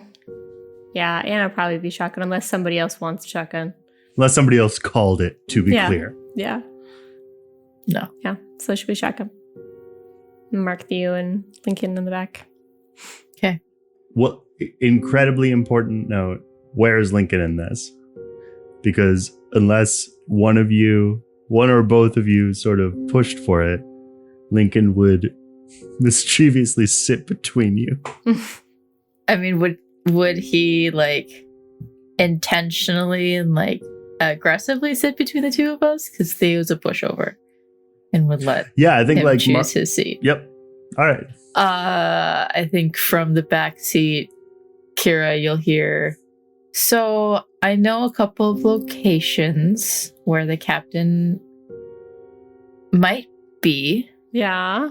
There's a little bit of a catch. Lay it on me. Deacon knows where it is. So much for the down low. If you've got your resources, why not use them? Is there anybody else that's maybe like not as shitty as Deacon that we would know that might be in the gambling scene? Like Nick or... If you don't want me to use my resources, then... I mean, which is totally fine. Like, I totally get it, but like... Lincoln's gonna look at you quite sideways indeed. Are you offended, Theo Jones? I'm just trying to help. It's fine. It's whatever. You can ask the Sparks brothers.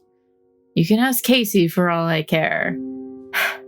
You asked me to try and find some information. The only resources I have are through my family. Sorry. Don't apologize, Theo. I just don't trust the guy. He's not exactly my favorite person, and he's treated you like shit. But if you think he can help us, then fine. I think Theo, like, whispers. But he is family. And I think Lincoln's eyebrows will go up at that just a bit. Why don't you call Tommy, see what he knows? Kind of a moot point at this point. Mark, you are aware that you are pulling up to where you had pinpointed Preston Lariat. Hey Hey guys, I think we're here. Okay. Do we see any sign of Preston anywhere? Roll read about situation. Who? Who wants to look? Everybody. Someone roll it and someone roll help out. I'll be looking because I noticed that we're pulling up. I'll probably also be looking. That makes for him. sense. Theo's pouting. That also makes sense. I'll roll help out. Kira will. She's got help. She's got helping hand. I rolled a 7, so that gives you a +2. 11. 7-11. Sick. Okay. So yeah, I think what that means is that none of the rest of you can really see him because he is, against all odds, properly hidden in some bushes. But Mark can see, like the predator sees, the distinctive sort of through the leaves, almost thermal outline of chubby, shockingly sober Preston Lariat. Oh yeah, he's right over there in the bushes. Mark, you know precisely where he is, and you can lead everybody else to him. Yeah, can you see over there? Do you see him? As a bush, Mark. You don't No. see him, but you see a reasonably good hiding place. Okay. oh right. He's in the bush. I think by way of expedition, after a few seconds of staring at that precise place, you see what would otherwise have seemed like a rustle of branches, but now, because you're staring at it, seems clearly like the peeking up of a telephoto lens and then the retraction of same. Where is that lens, like, pointing? Towards an extremely big, elaborate, and ostentatious house. Basically, as you're looking at Preston, to the left. He's taking a picture of a house. It's got like a sort of winding road path up to it that's covered on all sides with really definitely not from around here plants, pavers and such. You want me to go get him? Well, We can just walk up to him. yeah. Mark. We can just talk to him and let him know. I mean, we probably want to warn him about that thing that we saw. Get a feel for what he's doing. You want me to have him come to us? What? What was that? I think Anna just like looks back between the three of you, like in the back seat, and is just like gets out. Just starts walking. Okay. What? Yeah, I think Mark gets out and follows you guys. Yeah, Theo will come along, hands in pockets. Okay. Lincoln comes along too. I think after everybody leaves her car, Kira just kind of takes a second and just goes, and just takes a big breath in and out. Is this a no one else sees it thing? Yeah. Roll act under pressure. 12. Man's move. All right. But yeah, I think she sits there and kind of just takes a moment to herself. I think she might pull out her phone and look at the last couple text messages from Casey and remember how they kind of left things at ears. I think she's like about to maybe text her, but she thinks better of it and puts it away. And then she'll get out of the car and follow after everybody else. Okay, so you go trudging through somebody's lawn up to this copse of bushes. As you sort of break their cover. Is there like a bench nearby or something? It's not a park. It's like somebody's yard. Oh, we're at like a yard. I see. Okay. Yeah, it's like the houses on the lakes. I kind of like the idea that like as Anna's like walking up, she like grabs like a pebble and just like chucks it at the fucking thing. I love that. You hear just like a very soft and involuntary "Oi!" And then a ruddy, chubby, pale face pops up out of the bushes and is like, "Do you mind?" Yeah, dude, you're gonna die. Way to drop the ball. My friend has visions. He like beckons. He's like, yes. All men die. Anna will like go crouch down into like the bush or whatever that he's in.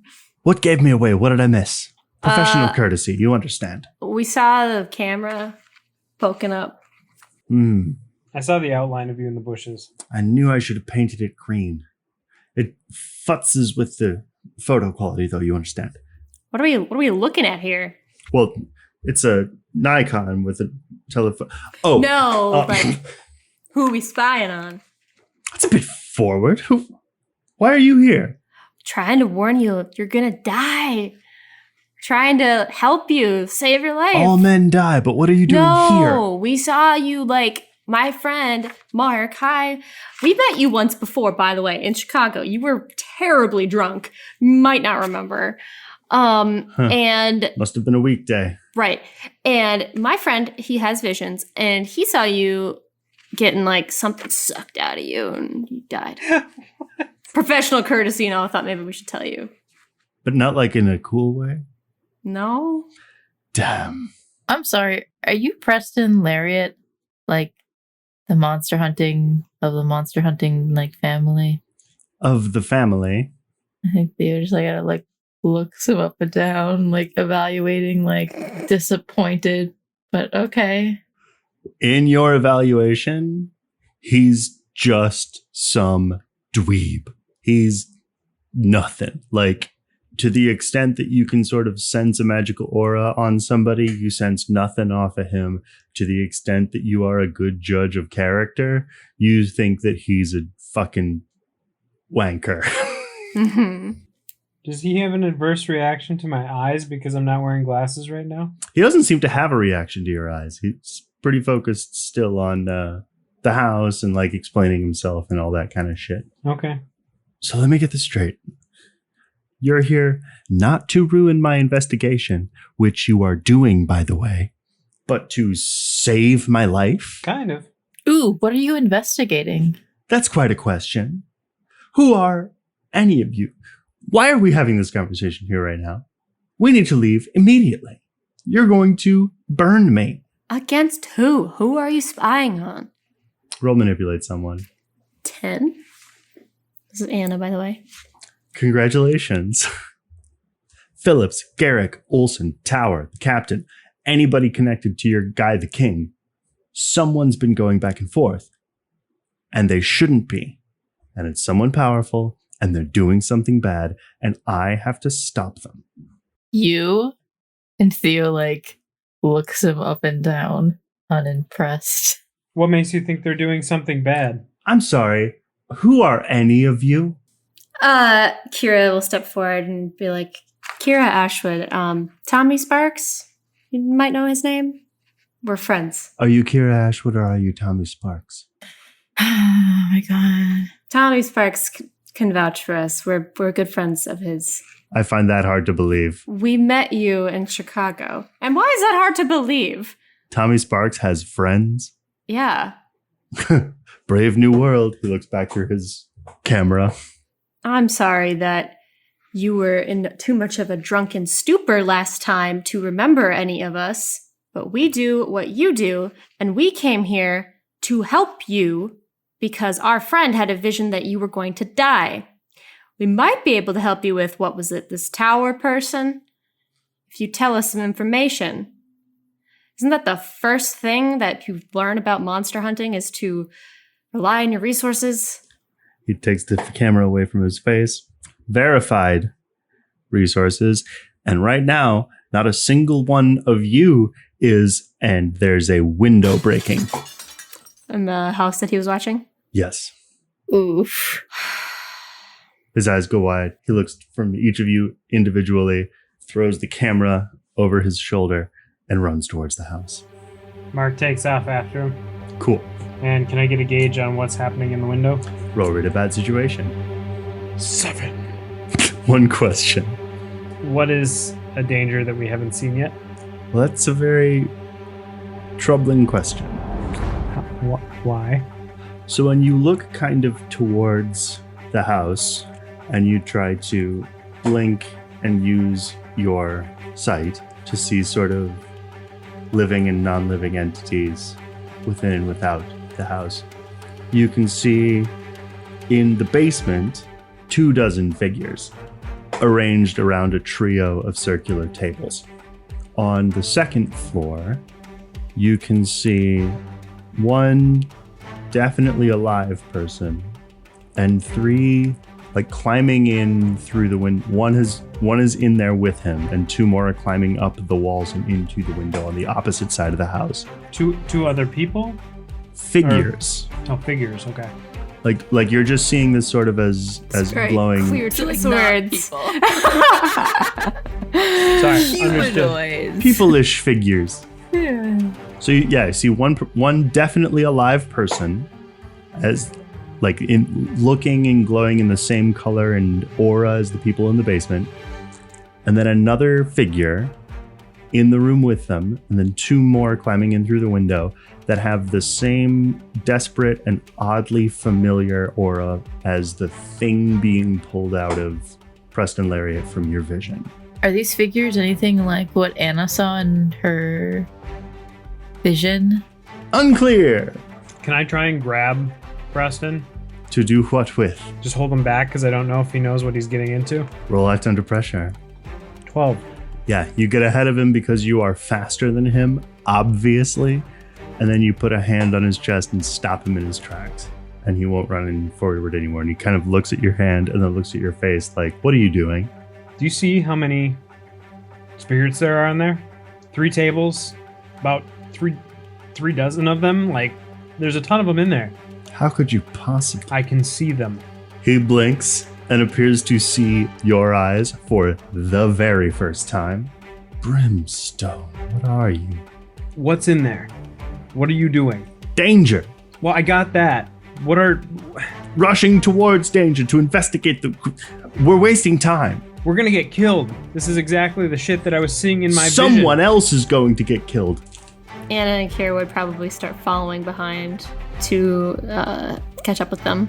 If these tables or spirits or whatever, if they kill the captain, then this whole thing was for nothing and we get no information. Do you even know if the captain's in there? Of course he's in there. This is where he lives. Did you see him? It's his public party. Did you see him? He starts to fumble with his camera as though to show you a picture. It takes him forever to flip through. It's going to take him too long. He's going to get it. If you don't get impatient, he will. By the time he finds the picture, are they already caught up? Yes, you're all caught up. There are 3 tables downstairs. There's 24 people down there wrapped around. There's also these entities that are crawling up that I saw being pulled out of his chest. The same things from your vision? Yes. All right. Christ, you're confusing. Time to do this ethereal thing then. Theo, oh, wait a minute. Can I banish or cast out evil? You could, if you get in the room with them. All right, I think, can I I can't teleport into the room because I haven't been with that guy. You could, but you'd have to roll it. All right. I'm going to try and cast out evil, guys. I don't know if they know what that is. Right. I'm going to try and banish these guys. Lariat squints. You're gonna what? Just, I'll tell you after. This is the 5th weirdest day of my life. Part of me is thinking, like, I feel like Theo would just, like, be like, why don't you leave this to the professionals and go hide in a bush? Oh, boy. Aww. Preston rises an inch or 2. Excuse me? Guys. Let's just get in there and focus. This guy's only got a little bit of time left. I don't even want to be here. Lincoln, show me how to do this ether touch thing. It's not really something that... All right, let's try it. Can I go in? Are we good? Are you asking for permission or are you asking me? I'm asking consent from the team. Okay.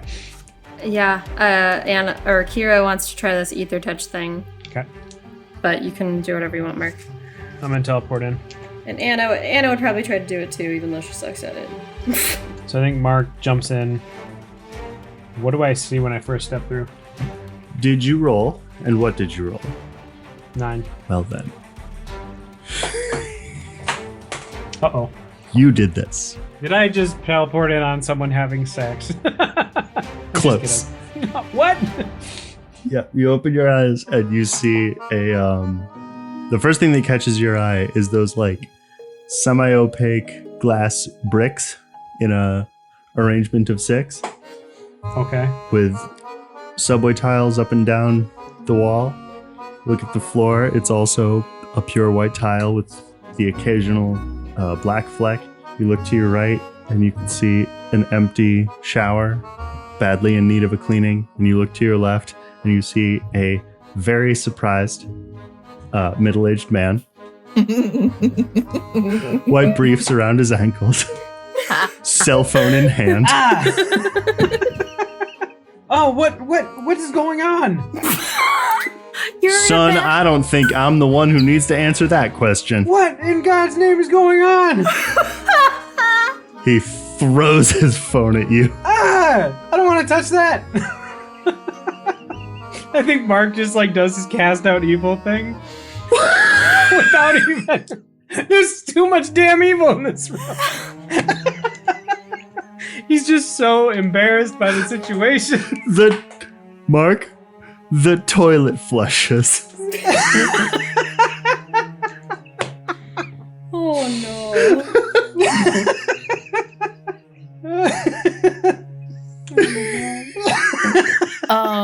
I think that Theo's going to run in as well, but before she turns away, like, I think to Anna and Kira, be careful. And I think Theo's gonna like jog in towards the house. Is there like a sliding glass door or something? Yeah, I think so. On like I think on this side of the house, there is a glass sort of side / back / like public area. Like this is probably where the public side of the parties would be happening. And I'm assuming that Theo cannot see the two figures that Mark saw. No. Okay. But once you get inside, you can hear some degree of commotion upstairs. Cool. Is there anyone down here? Not on the first floor. Okay. Do I have to roll for that? To cast out evil. Yeah, when you did that, the toilet flushed. No, I thought that worked in the vicinity of the house. Do you have to be in the space that you activate that?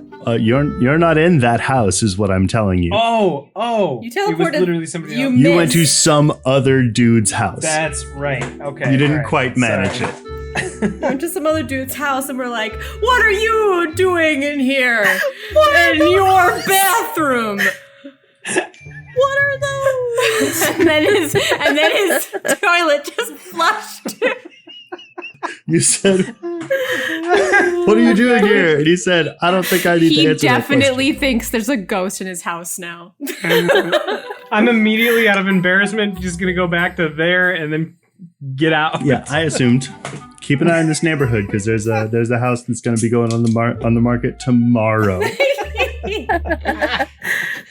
Some dude with flaming eyes flushed my toilet. There's a demon in my house. I'm haunted by a shit ghost. What does Theo do, Miah? Oh, she would run towards, I guess, like the nearest commotion. Okay, that'll be upstairs. Roll like under pressure to see how fast you get there. Do Anna or Kira need to roll for the thingy? Which thingy? The ether touch. They want to try to do that. That's like an extremely close contact move. Oh, like it's not like you just do it and it's like lasts for a duration. You have to like do it while you're doing it, and you have to make your hand into something that can touch ghosts the entire time you want to touch the ghost. Oh, well then in that case, they're running with Theo. Okay. I misunderstood. Yeah. I rolled a 10. Okay. Then I think all of you with time to spare, you get up to the second floor and bust into defo an office. Like it's much less tidy than most offices you would have sort of seen of this sort of caliber, because everything in here is extremely expensive and is stacked sometimes feet high with papers. But in a lot of cases, at this point, those stacks have been cast into chaotic piles, because at or near the center is a vaguely trim kind of athletic man with pure white hair, elevated a little bit off the ground.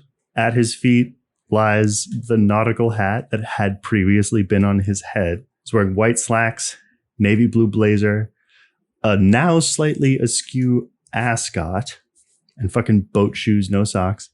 He's being held off the ground by maybe 6.5 foot tall human figure. It wears nothing It in fact seems to be sort of stitched together, fully covered in a bland, pale layer of almost grayish skin. Its face is basically featureless except for the sewing scars that cross it like a map. Its eyes are just indents. Its mouth, too, like an open mouth with a sheet stretched across it. Okay. Now can they do that thing? If you run up to it. Yeah. I can also cast out evil too.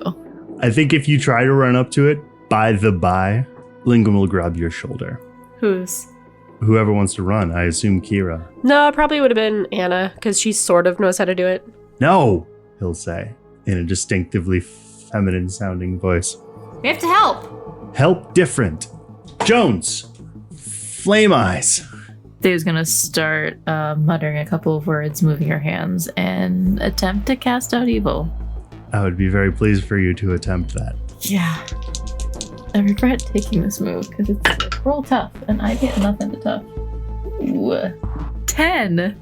Oh my goodness. Wow. Yeah, I think this is the first time I successfully rolled it. It is banished.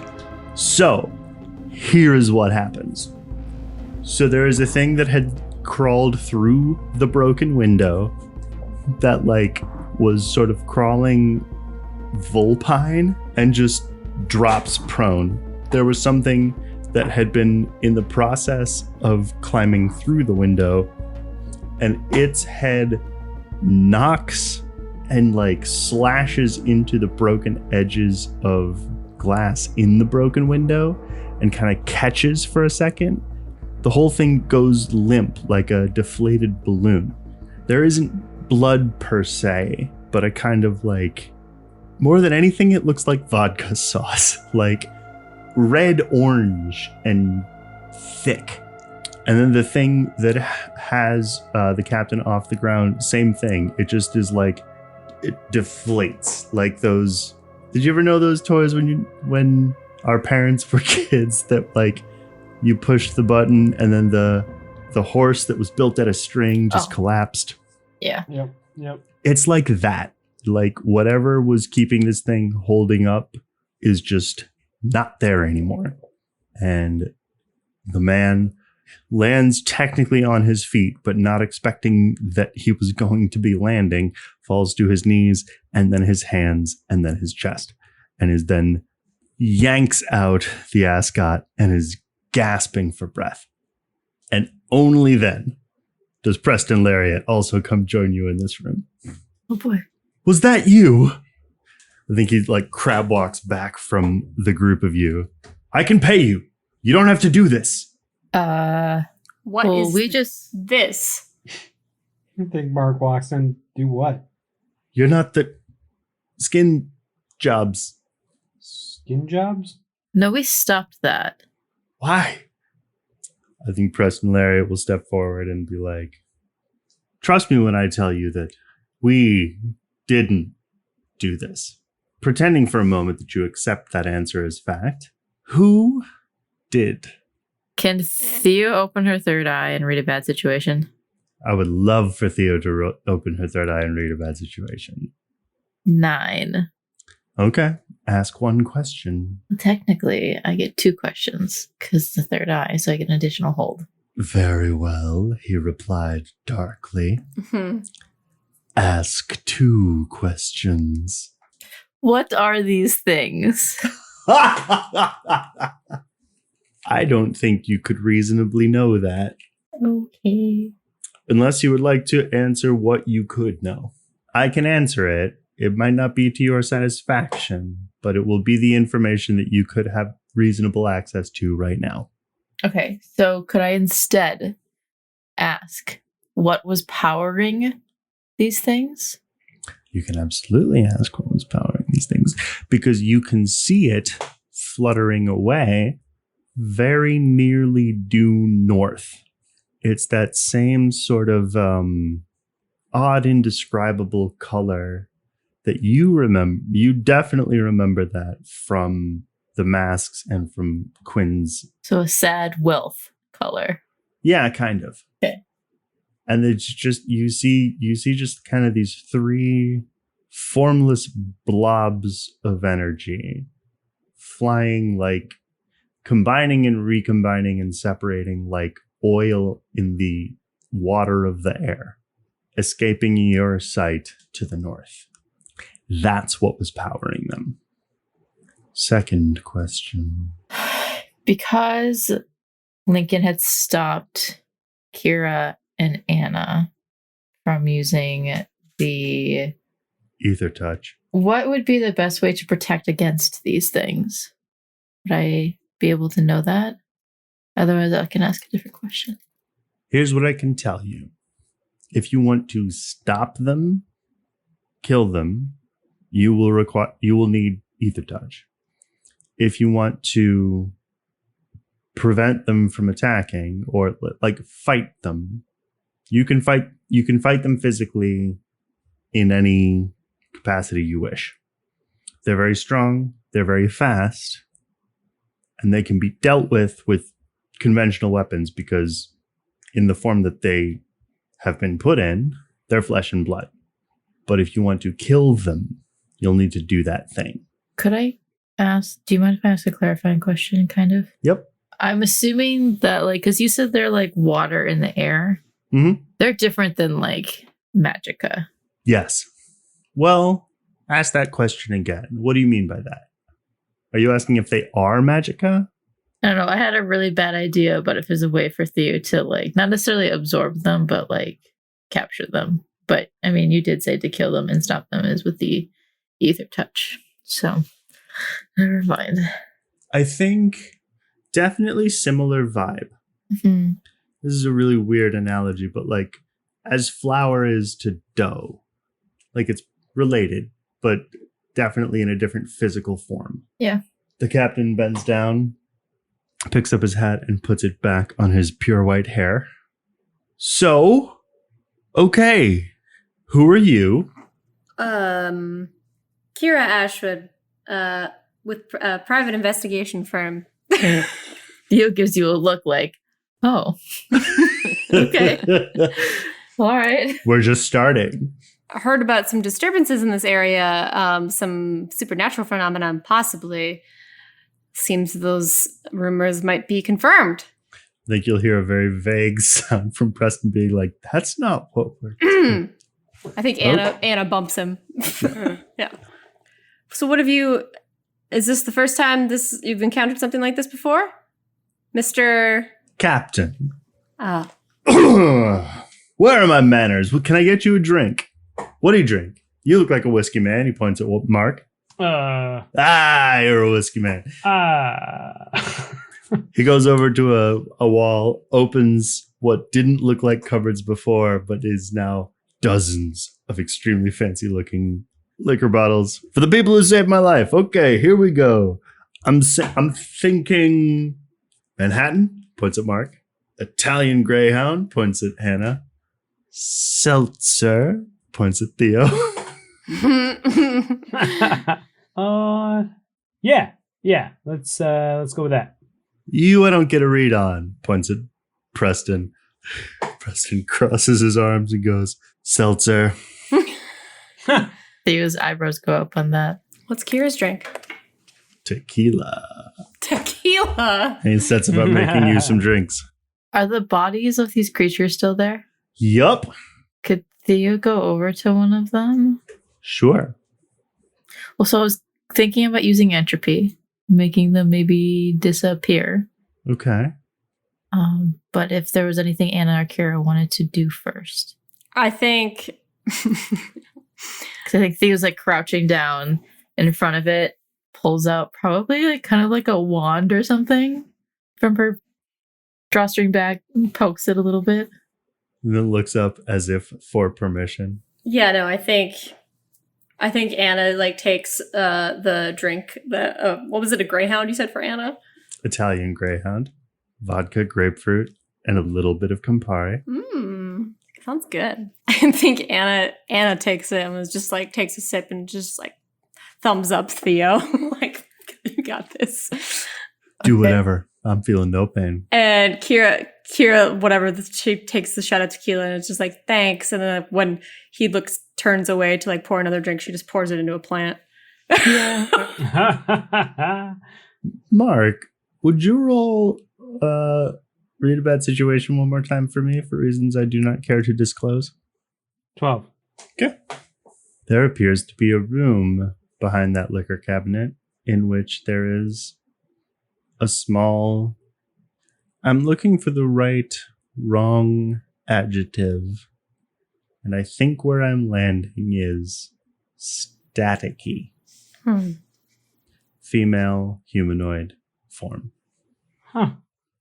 And you said in a doorway behind this cabinet?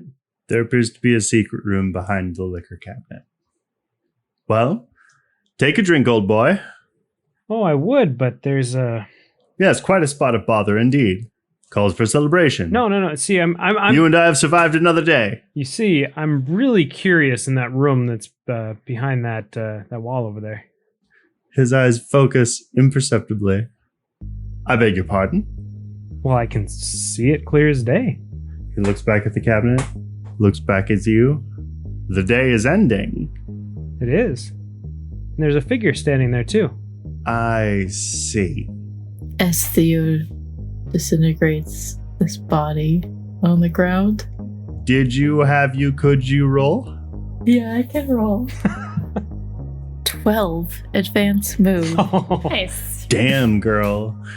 Theo holds her hands out above the body, and I feel like light pink, light kind of shimmers down and kind of dissolves. And Theo mutters, "Oh boy, she has something planned." "Papa Synthento," which is disintegrate in Greek. Love it. So I think all at once, this body, the one kind of stuck to the window, and the one in between the window and you guys, and the odd pasta sauce blood, all disintegrates and flutters up into the sky, kind of like blank white embers, and just disintegrates and floats away and casts itself back into the air. And now, other than the broken window, there is no evidence. The broken window and the spilled over stacks of papers, there's no evidence that anything odd happened here at all, except, of course, for all of you.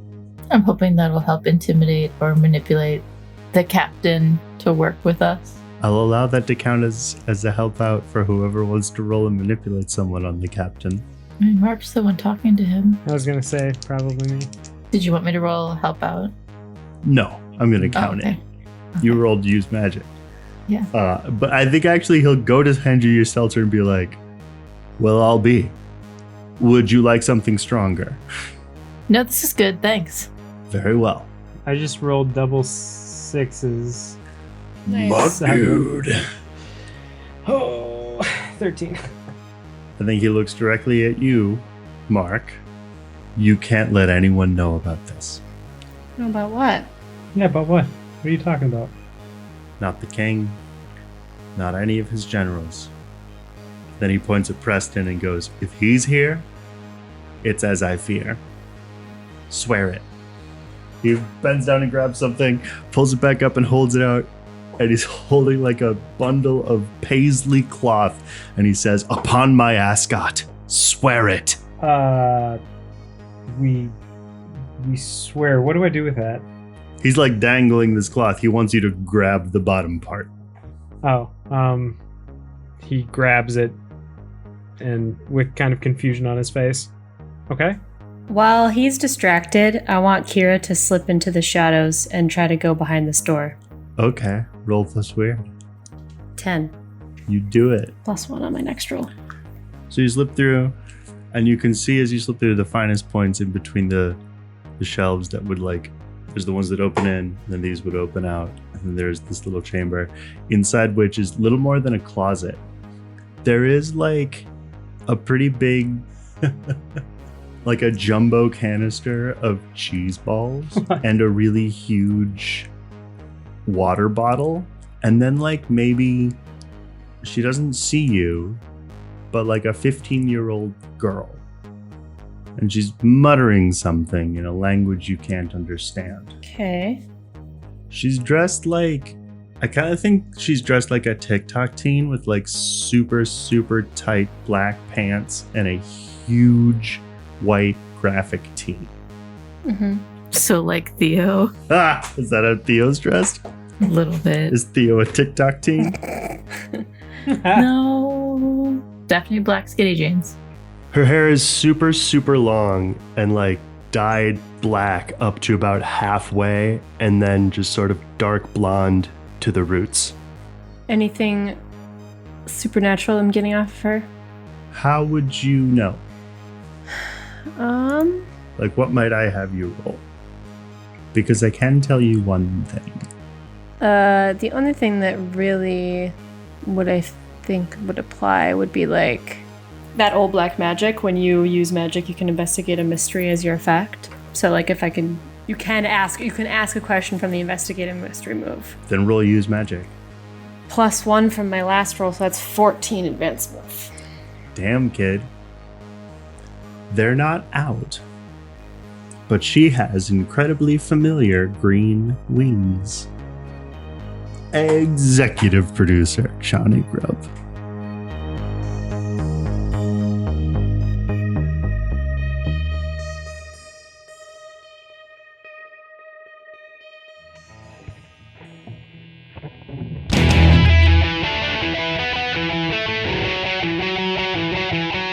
This has been The Monsters Playbook, featuring John Wander as Mark Clayton. Lauren Johnson as Anna and Kira Ashwood. Miah Detjen as Theo Nessos. and Jonny Grubb as literally everybody else. Our theme song is by me, Jonny Grubb. The Monsters Playbook is produced and engineered by Miah Detjen and edited by Miah Detjen and Lauren Johnson. If you liked this episode, please tell a friend. We love friends. You can find the Monsters Playbook on the social media channel of your choice. We're on Facebook, Instagram, Twitter, and Tumblr. You can hang out with us on our Discord. And if you like what we're doing, please consider supporting us on Patreon. We'll see you next episode where, as always, I'll have some good news and some bad news. Thanks for listening.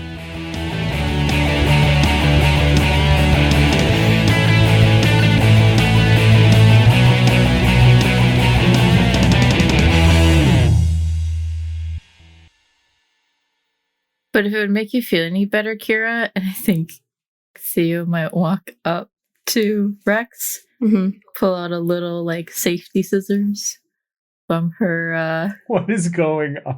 What are they called? The ugly thing. Fanny pack? Yeah, the ugly things. I hate that it's trendy right now. I hate it. She pulls out. For our listener, if you wear scissors. a fanny pack, you are completely It's going fine. to be cut from the podcast.